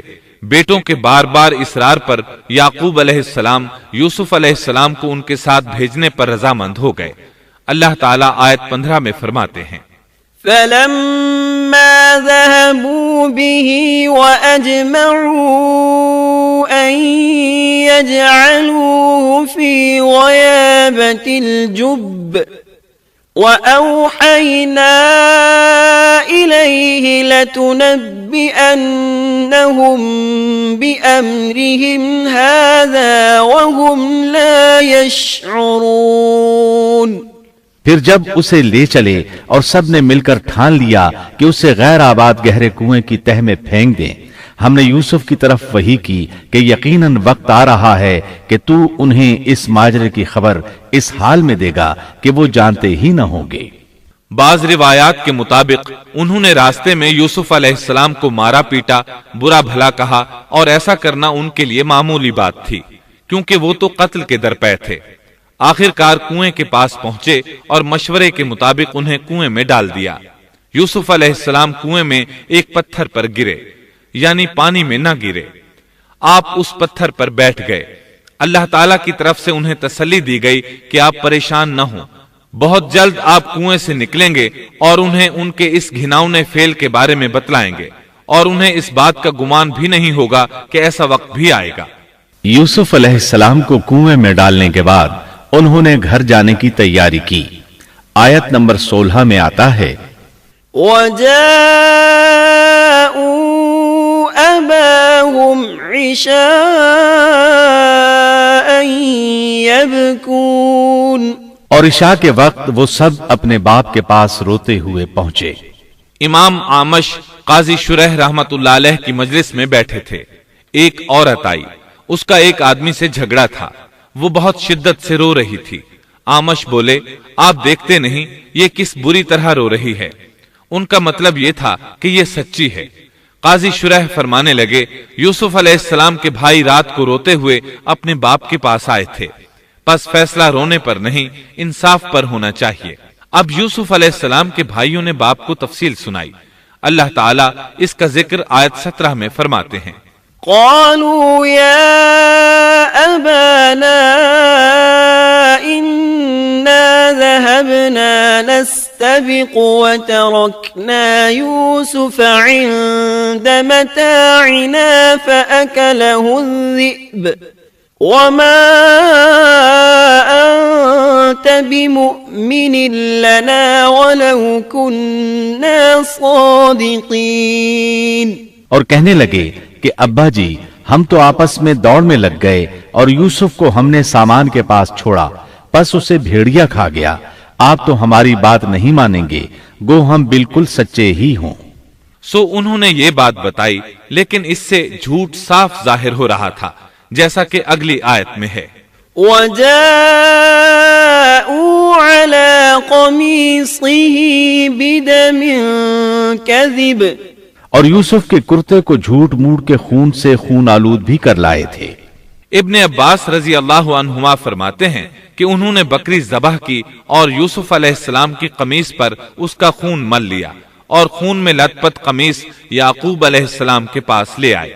جب یعقوب علیہ السلام نے دیکھا تو فرمانے لگے، یہ بھیڑیا بھی کتنا رحم دل تھا، میرے بیٹے کو تو کھا لیا اور قمیص کو کچھ نہیں کہا، تمہاری عقل کہاں ہے؟ اس بات کا ذکر آیت 18 میں ہے۔ قال بل سولت لكم أنفسكم أمرا فصبر جميل والله المستعان على ما تصفون۔ باپ نے کہا، یوں نہیں، بلکہ تم نے اپنے ہی دل سے ایک بات بنا لی ہے، پس صبر ہی بہتر ہے، اور تمہاری بنائی ہوئی باتوں پر اللہ ہی سے مدد کی طلب ہے۔ ادھر دوسری طرف کیا ہوا؟ آیت 19 میں اللہ فرماتے ہیں وجاءت سيارة فأرسلوا واردهم فأدلى دلوه قال يا بشرى هذا غلام وأسروه بضاعة والله عليم بما يعملون۔ اور ایک قافلہ آیا اور انہوں نے اپنے ایک پانی لانے والے کو بھیجا، اس نے اپنا ڈول لٹکا دیا اور کہنے لگا واہ واہ، خوشی کی بات ہے، یہ تو ایک لڑکا ہے۔ انہوں نے اسے مال تجارت قرار دے کر چھپا دیا، اور اللہ اس سے باخبر تھا جو وہ کر رہے تھے۔ تفصیل اس کی یہ ہے کہ ایک قافلہ اس کنویں کے پاس سے گزرا جس میں یوسف علیہ السلام موجود تھے۔ انہوں نے پانی کی تلاش میں ایک خادم کو بھیجا، وہ کنویں تک پہنچا، اس نے کنویں میں ڈول لٹکایا، یوسف علیہ السلام اس ڈول میں بیٹھ گئے۔ خادم نے ڈول نکالا تو اس میں ایک خوبصورت بچے کو دیکھا، مارے خوشی کے وہ پکار اٹھا یہاں ایک لڑکا ہے۔ اس زمانے میں غلاموں اور لونڈیوں کی تجارت ہوتی تھی، انہیں خوف محسوس ہوا کہ کہیں یہ لڑکا ان سے چھن نہ جائے۔ اس خوف کے پیش نظر انہوں نے یوسف علیہ السلام کو چھپا لیا۔ انہوں نے یہ بھی سوچا کہ شاید یہ بھاگا ہوا غلام ہے، اگر اس کا مالک آ گیا تو وہ اسے لے جائے گا۔ یہ قافلہ مدائن سے مصر جا رہا تھا۔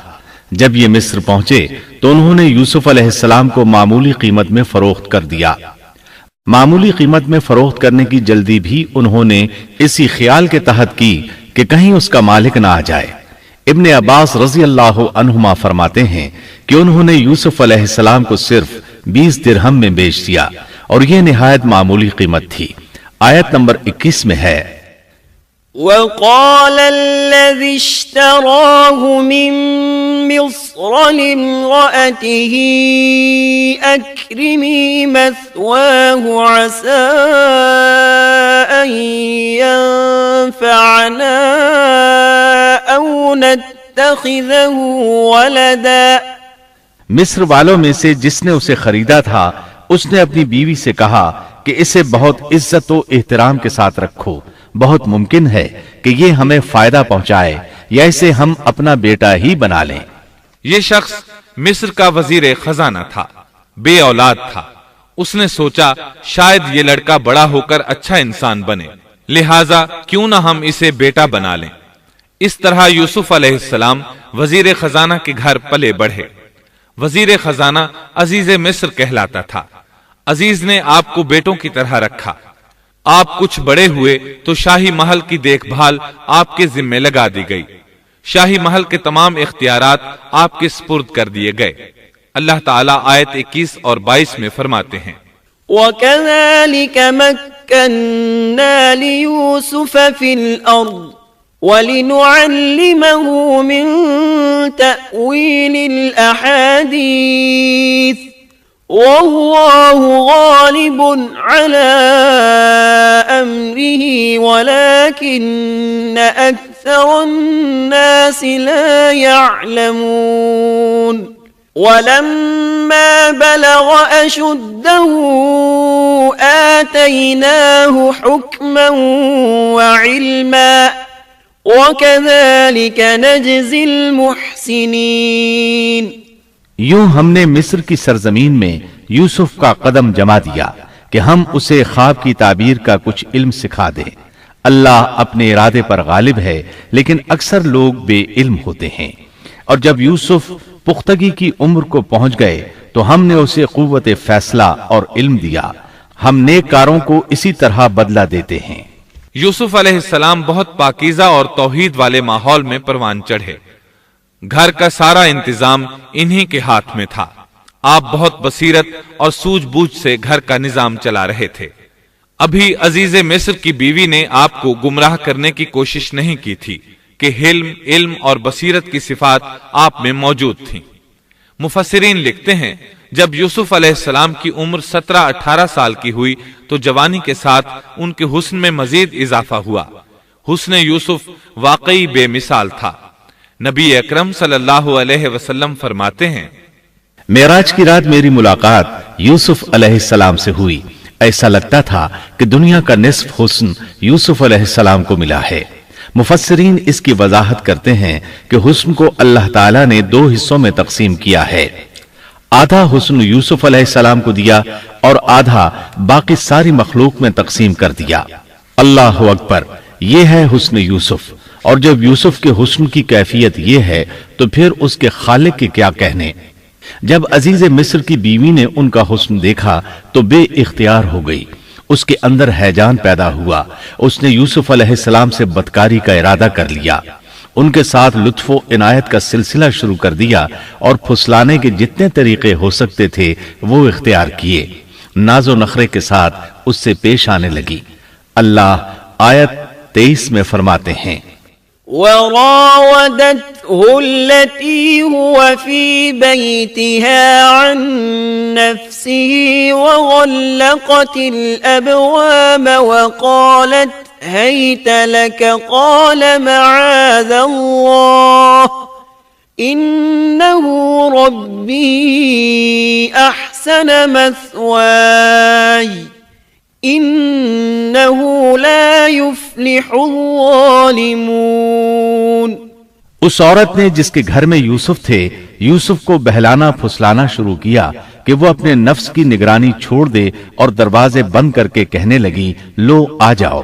یوسف نے کہا، اللہ کی پناہ، وہ میرا رب ہے، مجھے اس نے بہت اچھی طرح رکھا ہے، بے انصافی کرنے والوں کا بھلا نہیں ہوتا ہے۔ مطلب یہ کہ آخر نوبت یہاں تک پہنچ گئی کہ ایک دن اس نے سارے دروازے بند کر لیے اور کہنے لگی، آئیے یوسف، میں نے یہ زیب و زینت آپ کے لیے کی ہے۔ یوسف علیہ السلام فرمانے لگے، اللہ کی پناہ، یہ ناممکن ہے، میں ایسا نہیں کر سکتا۔ کیا میں اپنے مالک کی گھر والی سے بدکاری کروں جس نے مجھے اپنے بیٹوں کی طرح ناز و نعمت میں رکھا؟ یہ بہت بڑا ظلم ہے اور ظالم لوگ فلاح نہیں پا سکتے۔ آپ نے فوراً انکار کر دیا، اس لیے کہ آپ صاحب علم تھے، صاحب حلم تھے، بادشاہ کے مقام اور مرتبے کو جاننے کے ساتھ برائی کے نقصانات سے بھی باخبر تھے، خود صاحب فضل تھے اور اہل فضل کے مقام و مرتبے سے بھی واقف تھے۔ قرآن کریم کی آیات آپ کی طہارت اور پاکیزگی بیان کر رہی ہیں۔ آیت 24 میں ہے، وَلَقَدْ هَمَّتْ بِهِ وَهَمَّ بِهَا لَوْلَا أَن رَّأَىٰ بُرْهَانَ رَبِّهِ۔ اس عورت نے یوسف کا قصد کیا اور یوسف اس کا قصد کرتے اگر وہ اپنے پروردگار کی دلیل نہ دیکھتے۔ یوسف علیہ السلام نے اس کا ارادہ نہیں کیا، یہاں تک کہ اللہ تعالیٰ کی مہربانی سے ان کے دل میں اس گناہ کا خیال تک نہیں آیا۔ اللہ تعالیٰ نے آخر آپ کو علم بھی دیا تھا اور حلم بھی۔ آپ بادشاہ کے مرتبے سے واقف تھے، نیک تھے، جانتے تھے زانی کبھی فلاح نہیں پا سکتا، بلکہ آپ نے تو فوراً کہہ دیا، اللہ کی پناہ، میں ایسا ہرگز نہیں کر سکتا۔ اتنی بڑی آزمائش میں ان کے دل میں خیال آنا ممکن تھا، جیسا کہ سخت گرمی اور پیاس کی حالت میں کسی کو ٹھنڈے پانی کا گلاس ملے تو دل میں پانی پی لینے کا خیال ضرور آتا ہے، لیکن پھر یاد آتا ہے کہ وہ روزے سے ہے۔ لیکن یوسف علیہ السلام کے دل میں تو اتنا سا خیال بھی نہیں آیا۔ اس کی وجہ یہ تھی کہ آپ نے اپنے رب کی دلیل دیکھی تھی۔ وہ دلیل کیا تھی، اس بارے میں مفسرین کے مختلف اقوال ہیں۔ بعض کہتے ہیں آپ نے جبرائیل علیہ السلام کو دیکھا، بعض کہتے ہیں آپ نے یعقوب علیہ السلام کو دیکھا، وہ انہیں انگلی کے اشارے سے منع کر رہے تھے۔ بعض نے لکھا ہے کہ آپ نے دروازے پر یہ لکھا دیکھا تھا، إنه كان فاحشة وساء سبيلا۔ بے شک زنا بڑی بے حیائی اور بہت ہی بری راہ ہے۔ بہرحال یہ مفسرین اور مورخین کے اقوال ہیں، اس بارے میں کوئی صحیح حدیث نہیں ملتی۔ اتنا ہے کہ آپ نے کوئی ایسی چیز دیکھی ضرور تھی جس کی بنا پر آپ کو خیال تک نہ آیا، اور برہان اللہ ہی کی طرف سے تھی، اس نے انہیں سوچنے بھی نہ دیا۔ اللہ آیت نمبر 24 میں فرماتے ہیں، كذلك لنصرف عنه السوء والفحشاء إنه من عبادنا المخلصين۔ اس طرح ہم نے انہیں اس برائی اور بے حیائی سے بچا لیا کیونکہ وہ ہمارے مخلص بندوں میں سے تھے۔ اللہ نے آپ کو صرف زنا سے نہیں برائی سے بھی بچا لیا۔ یہ اس بات کی دلیل ہے کہ آپ نے ارادہ تک نہیں کیا۔ پھر اسی آیت میں اللہ نے آپ کو اپنا برگزیدہ بندہ فرمایا، اور یہ ممکن ہی نہیں کہ کوئی انسان اللہ کے برگزیدہ بندوں میں سے بھی ہو اور پھر کفر بھی کرے، ہرگز ممکن نہیں۔ انبیاء ایسی باتوں سے پاک رہتے ہیں۔ عزیز مصر کی بیوی نے اصرار کیا، آپ کو مجبور کیا اور لگی چمٹنے تو یوسف علیہ السلام وہاں سے بھاگے۔ عزیز کی بیوی آپ کے پیچھے بھاگی۔ اللہ تعالیٰ نے آیت 25 میں اس واقعے کو یوں بیان فرمایا ہے، واستبق الباب وقدت قميصه من دبر وألف يا سيدها لدى الباب قالت ما جزاء من أراد بأهلك سوءا إلا أن يسجن أو عذاب أليم۔ اور دونوں دروازے کی طرف دوڑے اور اس عورت نے یوسف کا کرتا پیچھے کی طرف سے کھینچ کر پھاڑ ڈالا اور دروازے کے پاس ہی عورت کا شوہر دونوں کو مل گیا تو کہنے لگی، جو شخص تیری بیوی کے ساتھ برا ارادہ کرے بس اس کی سزا یہی ہے کہ اسے قید کر دیا جائے یا اور کوئی دردناک سزا دی جائے۔ سیدنا یوسف علیہ السلام خود کو بچانے کے لیے دروازے کی طرف دوڑ پڑے تھے، یہ پیچھے دوڑی۔ دروازہ بند تھا، ابھی آپ دروازہ کھولنے کی کوشش کر رہے تھے کہ اس نے پیچھے سے آپ کی قمیص پکڑ لی۔ جھٹکا جو لگا تو قمیص پیچھے سے پھٹ گئی۔ اسی دوران دروازہ کھل گیا اور عزیز مصر اندر داخل ہوا۔ اس نے یہ منظر اپنی آنکھوں سے دیکھا کہ اس کی بیوی زیب و زینت کے ساتھ بند سنور کر یوسف علیہ السلام کے بالکل پیچھے کھڑی ہے۔ اسی وقت اس نے خود کو الزام سے بچانے کے لیے کہہ دیا، جو تیری بیوی کے ساتھ برائی کا ارادہ رکھتا ہے اس کا کیا بدلہ ہے؟ پھر خود ہی کہنے لگی، اسے قید خانے میں بند کر دینا چاہیے۔ ایسا اس نے اس لیے کہا کہیں وہ یوسف علیہ السلام کو قتل نہ کر دے۔ ادھر یوسف علیہ السلام نے بھی فوراً اپنا دفاع کیا اور کہا، میں مجرم نہیں بلکہ یہ ساری کارستانی اس کی اپنی ہے۔ آیت 26 اور 27 میں ہے، قال هي راودتني عن نفسي وشهد شاهد من أهلها إن كان قميصه قد من قبل فصدقت وهو من الكاذبين وَإِن كَانَ قَمِيصُهُ قُدَّ مِن دُبُرٍ فَكَذَبَتْ وَهُوَ مِنَ الصَّادِقِينَ۔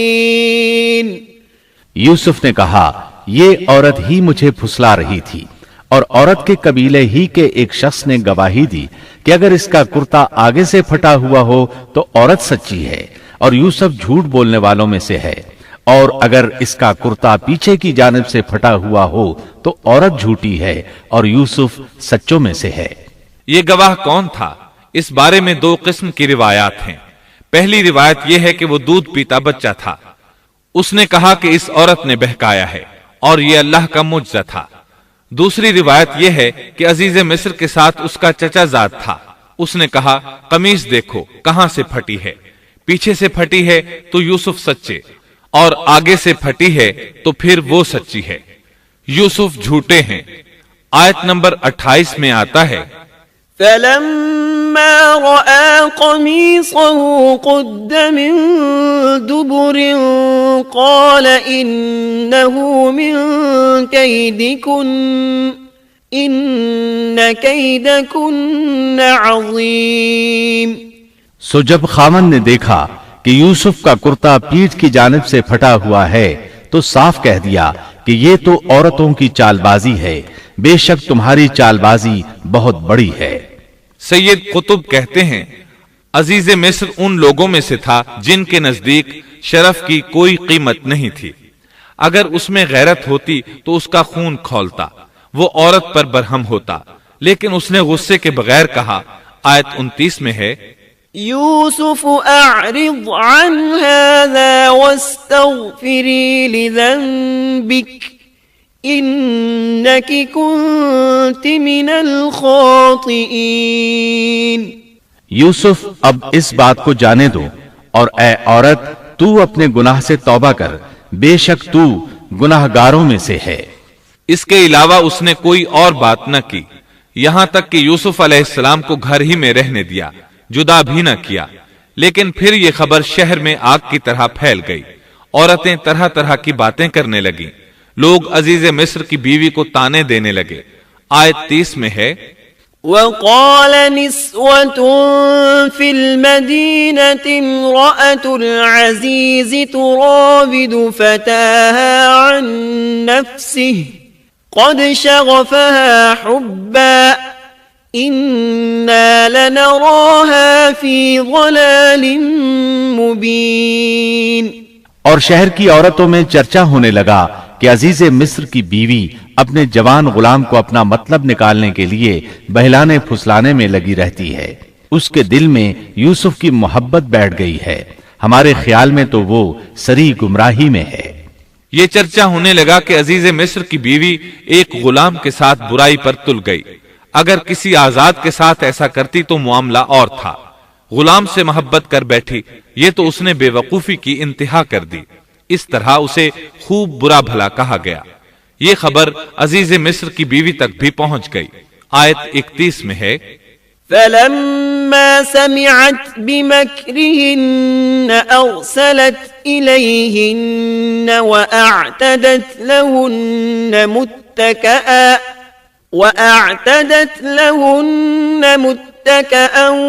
وآتت كل واحدة منهن سكينا وقالت اخرج عليهن فلما رأينه أكبرنه وقطعن أيديهن وقلن حاش لله ما هذا بشرا إن هذا إلا ملك کریم۔ اس نے جب ان عورتوں کی پرفریب مکارانہ باتیں سنی تو انہیں بلوا بھیجا اور ان کے لیے ایک مجلس مرتب کی اور ان میں سے ہر ایک کو چھری دی اور کہا، اے یوسف ان کے سامنے چلے آؤ۔ ان عورتوں نے جب اسے دیکھا تو بہت بڑا جانا اور اپنے ہاتھ کاٹ لیے اور زبان سے نکل گیا کہ اللہ کی پناہ، یہ انسان تو ہرگز نہیں، یہ تو یقیناً کوئی بہت ہی بزرگ فرشتہ ہے۔ وضاحت اس کی یہ ہے کہ اس عورت نے اپنے گھر میں ایک دعوت کا انتظام کیا، تمام عورتوں کو اس دعوت میں بلایا، دعوت کا انتظام اس طرح کیا کہ سب کے لیے ایک تکیہ لگایا، پھل سامنے رکھے اور ہر ایک کو ایک ایک چھری تھما دی، ساتھ ہی یوسف علیہ السلام سے کہا کہ مجلس میں آ جائیں۔ جب یوسف علیہ السلام آئے تو وہ انہیں دیکھ کر مبہوت رہ گئیں، ان کے حسن سے اس قدر متاثر ہوئیں کہ اپنا ہوش نہ رہا اور پھلوں کے بجائے اپنے ہاتھ کاٹ ڈالے، لیکن اس کا انہیں احساس تک نہ ہوا۔ سبحان اللہ، کیا حسن تھا جس کی وجہ سے انہوں نے اپنے ہاتھ کاٹ لیے اور خبر تک نہ ہوئی۔ کہنے لگیں یہ تو کوئی فرشتہ معلوم ہوتا ہے، انسان اتنا خوبصورت کیسے ہو سکتا ہے۔ آیت 32 میں ہے، قالت فذلكن الذي لمتنني فيه وَلَقَدْ رَاوَدتُّهُ عَن نَّفْسِهِ فَاسْتَعْصَمَ وَلَئِن لَّمْ يَفْعَلْ مَا آمُرُهُ لَيُسْجَنَنَّ وَلَيَكُونًا مِّنَ الصَّاغِرِينَ۔ اس وقت عزیز مصر کی بیوی نے کہا، یہ ہے وہ جس کے بارے میں تم مجھے تانا دے رہی تھی، میں نے ہر چند اس سے اپنا مطلب حاصل کرنا چاہا، لیکن یہ بال بال بچا رہا، اور جو کچھ میں اس سے کہہ رہی ہوں اگر یہ نہ کرے گا تو یقیناً یہ قید کر دیا جائے گا، اور بے شک یہ بہت ہی بے عزت ہوگا۔ یہ آیت اس بات کی واضح دلیل ہے کہ یوسف علیہ السلام نے برائی کا ارادہ نہیں کیا تھا۔ پھر بات یہیں پر ختم نہیں ہو گئی، بلکہ تمام عورتیں یوسف علیہ السلام پر ٹوٹ پڑیں۔ ان میں سے ہر ایک کی خواہش تھی کہ یوسف علیہ السلام اس سے محبت کریں اور بے حیائی کا ارتکاب کریں۔ اپنی عزت اور شرف کو انہوں نے خاک میں ملا دیا۔ یوسف علیہ السلام کے حسن پر فریفتہ ہو گئیں۔ اس کیفیت کو دیکھ کر یوسف علیہ السلام نے اپنے رب سے دعا کی۔ آیت 33 اور 34 میں آتا ہے، قال رب السجن أحب إلي مما يدعونني إليه وإلا تصرف عني كيدهن أصب إليهن وأكن من الجاهلين فاستجاب له ربه فصرف عنه كيدهن إنه هو السميع العليم۔ یوسف نے دعا کی کہ اے میرے پروردگار، جس بات کی طرف یہ عورتیں مجھے بلا رہی ہیں اس سے تو مجھے جیل خانہ بہت پسند ہے۔ اگر تو نے ان کا مکر و فریب مجھ سے دور نہ کیا تو میں تو ان کی طرف مائل ہو جاؤں گا اور بالکل نادانوں میں جا ملوں گا۔ اس سے ظاہر ہوا سب عورتیں یوسف علیہ السلام کو اپنی طرف متوجہ کر رہی تھیں۔ انہوں نے ہر طریقہ اختیار کیا لیکن یوسف علیہ السلام نے کسی ایک کی طرف توجہ نہ دی۔ اللہ نے انہیں بچا لیا اور عورتوں کی چال کو ناکام بنا دیا۔ اس واقعے کی خبر بھی لوگوں میں پھیل گئی۔ عزیز مصر کی بیوی کو پتا چل گیا کہ یہ خبریں پورے شہر میں پھیل گئی ہیں اور لوگ اسے ہی قصوروار ٹھہرا رہے ہیں۔ تب وہ اپنے خاوند کے پاس گئی، اس سے کہا اب کیا کیا جائے؟ سب لوگ مجھے ہی الزام دے رہے ہیں، معاملہ بہت پھیل گیا ہے، اس بات کو دبانے کے لیے کچھ کرنا چاہیے۔ عزیز مصر نے کہا پھر کیا کیا جائے؟ آخر آپس میں مشورہ ہوا، دونوں اس پر متفق ہو گئے۔ ابن عباس رضی اللہ عنہما فرماتے ہیں انہوں نے یوسف علیہ السلام کو ایک گدھے پر سوار کیا اور ایک ڈھول والا ساتھ کر دیا اور یہ منادی کرائی کہ اس عبرانی غلام نے اپنی مالکہ کے ساتھ برائی کی کوشش کی ہے، لہٰذا اسے اس جرم کی پاداش میں جیل میں ڈالا جاتا ہے۔ گویا انہوں نے اپنے پر سے الزام ختم کرنے کا یہ منصوبہ سوچا۔ اس بارے میں اللہ آیت 35 میں فرماتے ہیں، ثم بدا لهم من بعد ما رأوا الآيات ليسجننه حتى حين۔ پھر ان تمام نشانوں کے دیکھ لینے کے بعد بھی انہیں یہی مصلحت معلوم ہوئی کہ یوسف کو کچھ مدت کے لیے قید خانے میں رکھیں۔ انہوں نے یہ اس لیے کہا تاکہ یوسف علیہ السلام پر تہمت لگائی جا سکے۔ اس طرح یوسف علیہ السلام قید خانے میں آ گئے۔ ان کے ساتھ 2 نوجوان اور قید خانے میں بھیجے گئے تھے۔ کچھ دن ساتھ رہنے کے بعد وہ جان گئے کہ یوسف علیہ السلام نیک سیرت انسان ہیں، عبادت گزار نوجوان ہیں۔ ایک رات دونوں نوجوانوں نے خواب دیکھے۔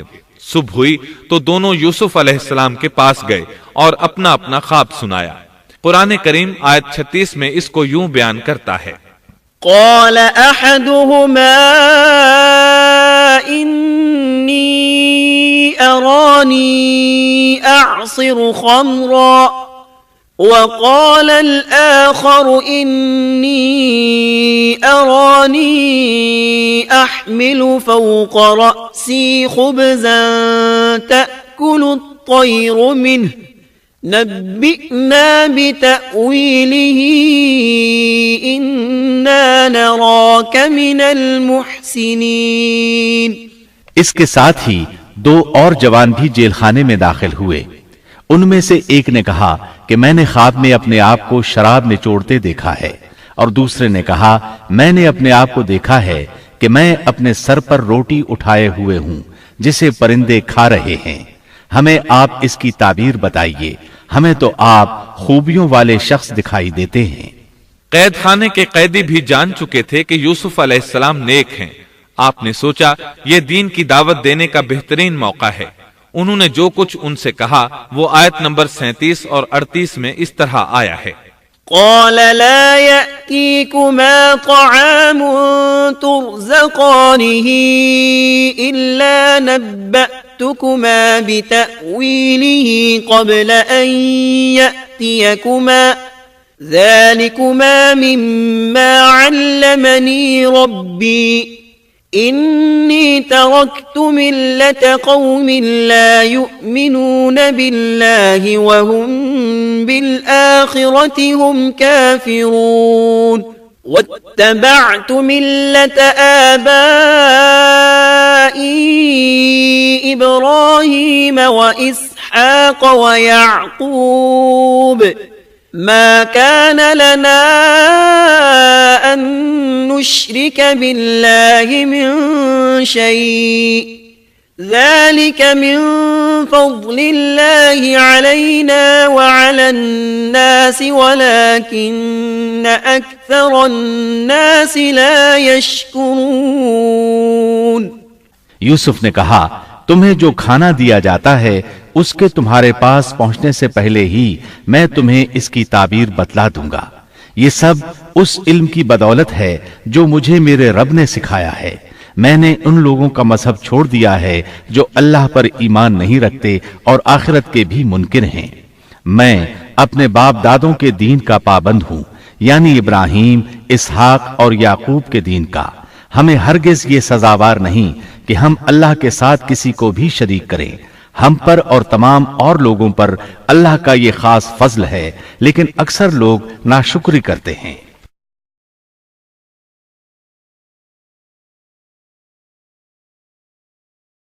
آپ نے سب سے پہلے اپنا تعارف کرایا، ابراہیم اور یعقوب علیہ السلام کے بارے میں بتایا، اور اس زمانے کے لوگ ابراہیم علیہ السلام کو مانتے تھے۔ ابراہیم علیہ السلام معروف تھے، جانے پہچانے تھے۔ نبی کریم صلی اللہ علیہ وسلم سے پوچھا گیا کہ کریم یعنی عزت دار کون ہے؟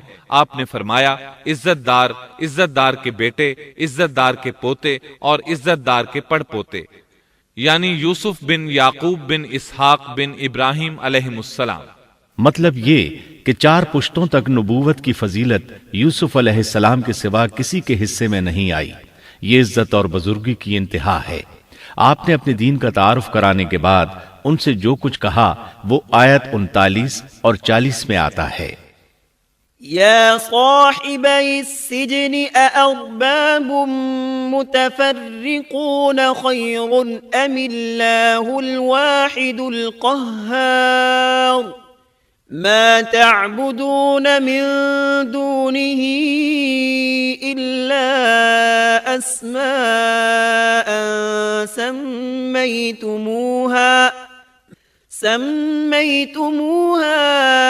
أنتم وآباؤكم ما أنزل الله بها من سلطان إن الحكم إلا لله أمر ألا تعبدوا إلا إياه ذلك الدين القيم ولكن أكثر الناس لا يعلمون۔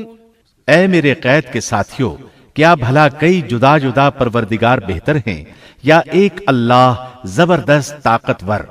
اس کے سوا تم جن کی پوجا باٹ کر رہے ہو وہ سب نام ہی نام ہیں جو تم نے اور تمہارے باپ دادوں نے خود ہی گھڑ لیے ہیں۔ اللہ نے ان کی کوئی دلیل نازل نہیں فرمائی۔ فرما روائی صرف اللہ ہی کی ہے۔ اس کا فرمان ہے کہ تم سب سوائے اس کے کسی اور کی عبادت نہ کرو۔ یہی دین درست ہے، لیکن اکثر لوگ نہیں جانتے۔ پھر یوسف علیہ السلام نے انہیں خواب کی تعبیر بتائی۔ اس کا ذکر سورہ یوسف آیت 41 میں ہے۔ يا صاحبي السجن أما أحدكما فيسقي ربه خمرا وأما الآخر فيصلب فتأكل الطير من رأسه قضي الأمر الذي فيه تستفتيان۔ اے میرے قید خانے کے رفیقو، تم دونوں میں سے ایک تو اپنے بادشاہ کو شراب پلانے پر مقرر ہو جائے گا، لیکن دوسرا سولی دیا جائے گا اور پرندے اس کا سر نوچ نوچ کھائیں گے۔ تم دونوں جس کے بارے میں تحقیق کر رہے تھے اس کام کا فیصلہ کر دیا گیا۔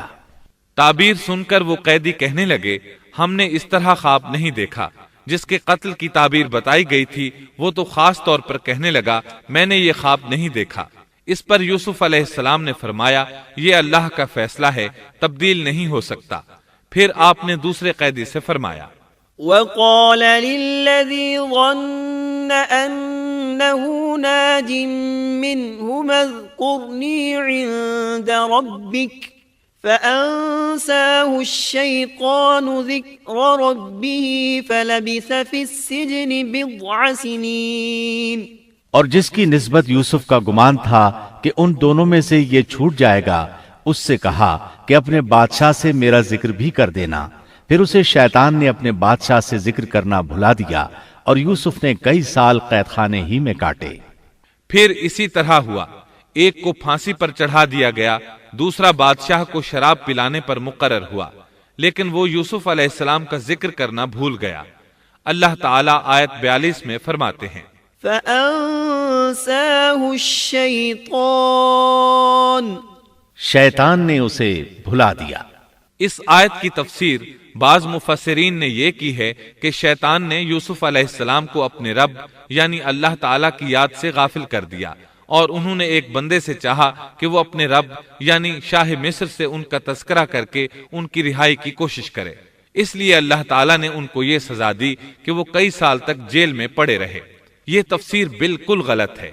درست یہ ہے کہ فَأَنْسَاهُ کی ضمیر اس شخص کی طرف لوٹتی ہے جس کے متعلق یوسف علیہ السلام کا گمان تھا کہ وہ رہائی پانے والا ہے، اور اس آیت کے معنی یہ ہیں کہ شیطان نے اس شخص کو اپنے آقا سے یوسف علیہ السلام کا ذکر کرنا بھلا دیا، جیسا کہ علامہ ابن کثیر اور دیگر مفسرین نے اسی طرح کہا ہے۔ انس رضی اللہ عنہ سے مروی یہ روایت کہ اللہ تعالیٰ نے یوسف علیہ السلام کی طرف وحی کی کہ اے یوسف، تجھے تیرے بھائیوں سے کس نے نجات دی؟ فرمایا اے اللہ، آپ نے۔ اللہ نے پھر پوچھا یوسف، تجھے کنویں سے کس نے نکالا؟ انہوں نے جواب دیا اللہ، آپ نے۔ اللہ تعالیٰ نے پھر پوچھا یوسف، تجھے عورتوں سے کس نے بچایا؟ کہا اللہ، آپ نے۔ اب اللہ نے فرمایا پھر اب اللہ کے سوا کسی اور سے نجات کیوں طلب کرتے ہو؟ یہ روایت عقل اور نقل دونوں کے خلاف ہے، کیونکہ تکالیف و مصائب سے خلاصی کے لیے دنیاوی اسباب اختیار کرنا جائز ہے، جیسا کہ سورۃ المائدہ میں اللہ تعالیٰ فرماتے ہیں کہ نیکی اور تقوی کے کاموں میں ایک دوسرے کا تعاون کرو، اور یوسف علیہ السلام کا رہائی پانے والے شخص سے اپنی رہائی کے متعلق بادشاہ سے بات کرنے کو کہنا اس آیت کے عین مطابق ہے، اور ایسا کرنا توکل علی اللہ کے خلاف نہیں۔ لہذا مذکورہ بیان کردہ روایت جس طرح سند کے اعتبار سے کمزور ہے، اسی طرح مفہوم کے اعتبار سے بھی قرآن کے خلاف ہے۔ یوسف علیہ السلام قید خانے میں پڑے ہیں، کسی کو ان کی خبر تک نہیں۔ یہ ان کی ایک اور آزمائش تھی، کسی کو خبر ہو تو نکالے۔ آخر کچھ مدت بعد بادشاہ نے خواب دیکھا۔ وقال الملك إني أرى 7 بقرات سمان يأكلهن 7 عجاف و7 سنبلات خضر وأخر يابسات۔ بادشاہ نے کہا میں نے خواب میں دیکھا ہے کہ 7 موٹی تازی فربا گائیں ہیں جن کو 7 دبلی پتلی لاغر گائیں کھا رہی ہیں، اور 7 بالیاں ہیں ہری ہری اور دوسری 7 بالکل خشک۔ اس خواب نے بادشاہ کو پریشان کر دیا۔ اس نے کہا يا أيها الملأ أفتوني في رؤياي إن كنتم للرؤيا تعبرون قالوا أضغاث أحلام وما نحن بتأويل الأحلام بعالمين۔ اے درباریو، میرے اس خواب کی تعبیر بتلاؤ اگر تم خواب کی تعبیر دے سکتے ہو۔ انہوں نے جواب دیا یہ تو اڑتے اڑاتے پریشان خواب ہیں، اور ایسے شوریدہ پریشان خوابوں کی تعبیر جاننے والے ہم نہیں۔ جب وہ خواب کی تعبیر نہ بتا سکے تب اس ساقی کو یوسف علیہ السلام یاد آئے، وہ چونک اٹھا۔ وقال الذي نجا منهما وادكر بعد أمة أنا أنبئكم بتأويله فأرسلون۔ ان 2 قیدیوں میں سے جو رہا ہوا تھا اسے مدت کے بعد یاد آ گیا اور کہنے لگا میں تمہیں اس کی تعبیر بتلا دوں گا، مجھے جانے کی اجازت دیجیے۔ قید خانہ شہر سے باہر تھا، انہوں نے اسے ادھر روانہ کر دیا۔ وہ جیل پہنچا، یوسف علیہ السلام سے ملا اور بولا، يوسف أيها الصديق أفتنا في 7 بقرات سمان يأكلهن 7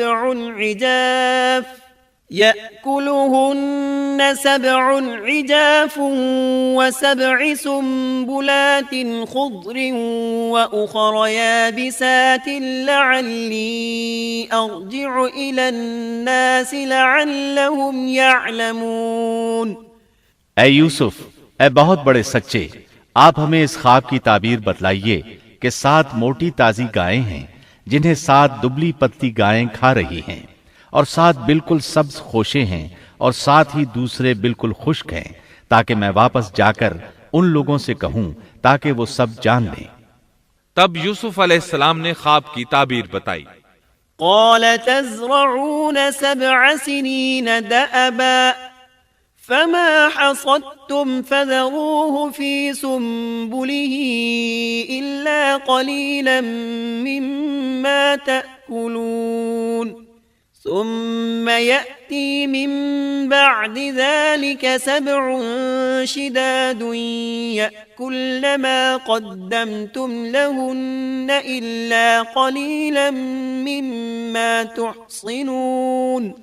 یوسف نے جواب دیا کہ تم 7 سال تک پے در پے لگاتار حسب عادت غلہ بویا کرنا، اور فصل کاٹ کر اسے بالیوں سمیت ہی رہنے دینا، سوائے اپنے کھانے کی تھوڑی سی مقدار کے۔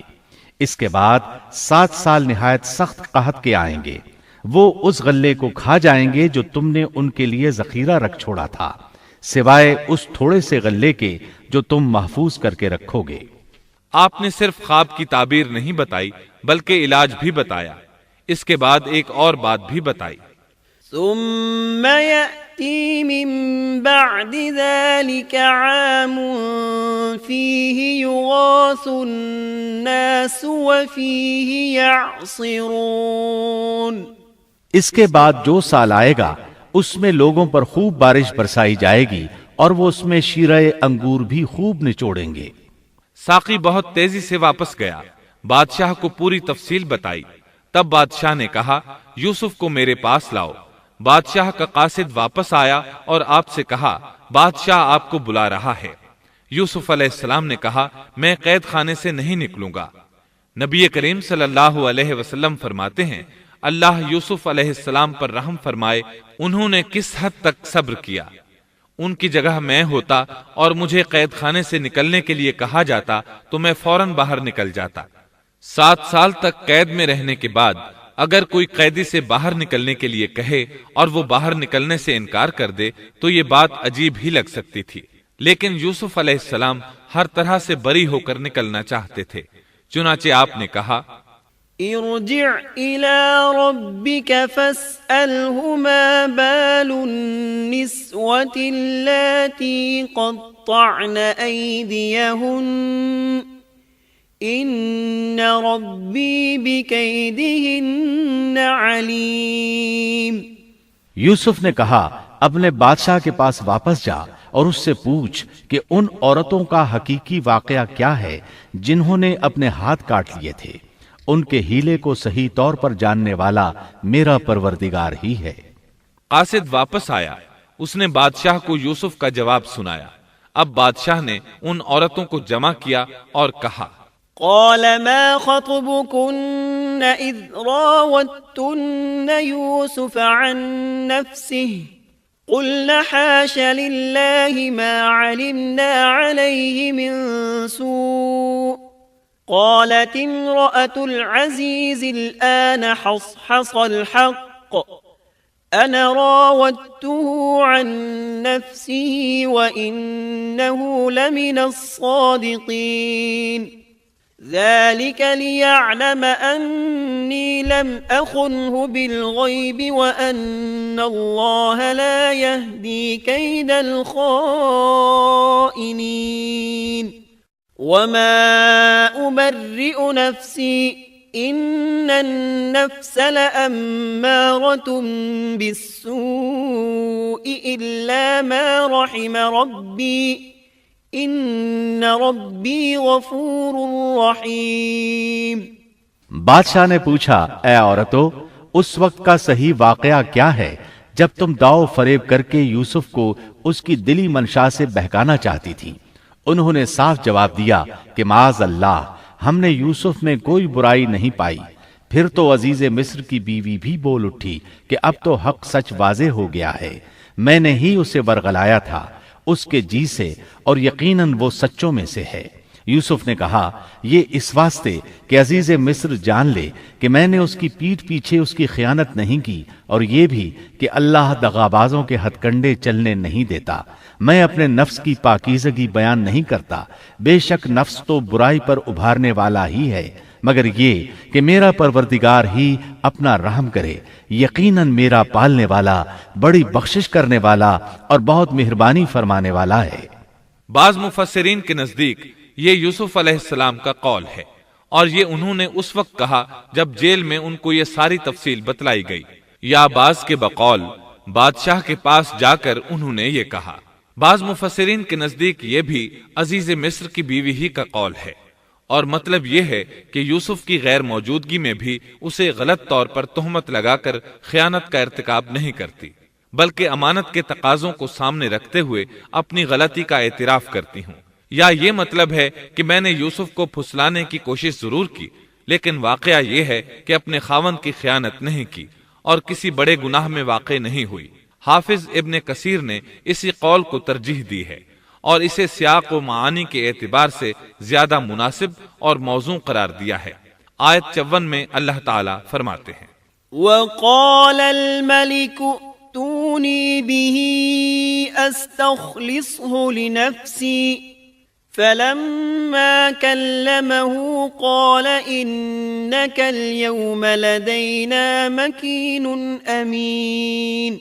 بادشاہ نے کہا، اسے میرے پاس لاؤ کہ میں اسے اپنے خاص کاموں کے لیے مقرر کر لوں۔ پھر جب اس سے بات چیت کی تو کہنے لگا کہ آپ ہمارے ہاں آج سے ذی عزت اور امانت دار ہیں۔ تب یوسف علیہ السلام بولے، قال اجعلني على خزائن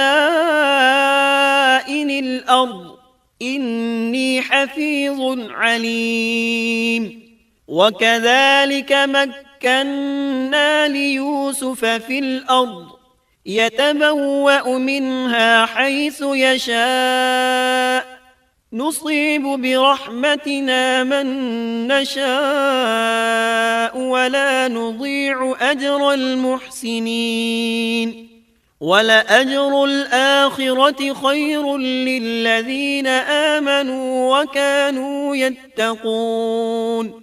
یوسف نے کہا، آپ مجھے ملک کے خزانوں پر مقرر کر دیجئے، میں حفاظت کرنے والا اور باخبر ہوں۔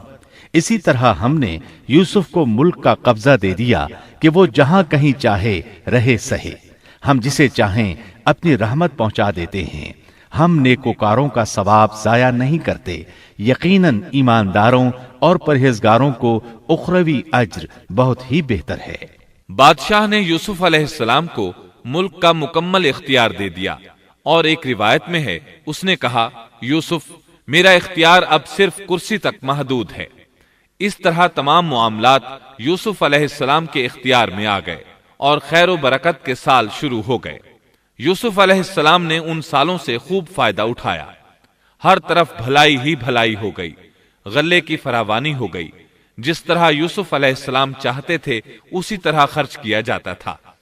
پھر اس طرح 7 سال ختم ہو گئے اور قحط کے سال شروع ہو گئے۔ اس قحط نے نہ صرف مصر کو بلکہ فلسطین وغیرہ کے علاقوں کو بھی اپنی لپیٹ میں لے لیا۔ اب چونکہ مصر بہت زیادہ خوشحال تھا، یوسف علیہ السلام نے 7 سال تک غلے کو بچا بچا کر رکھا تھا، اس لیے لوگ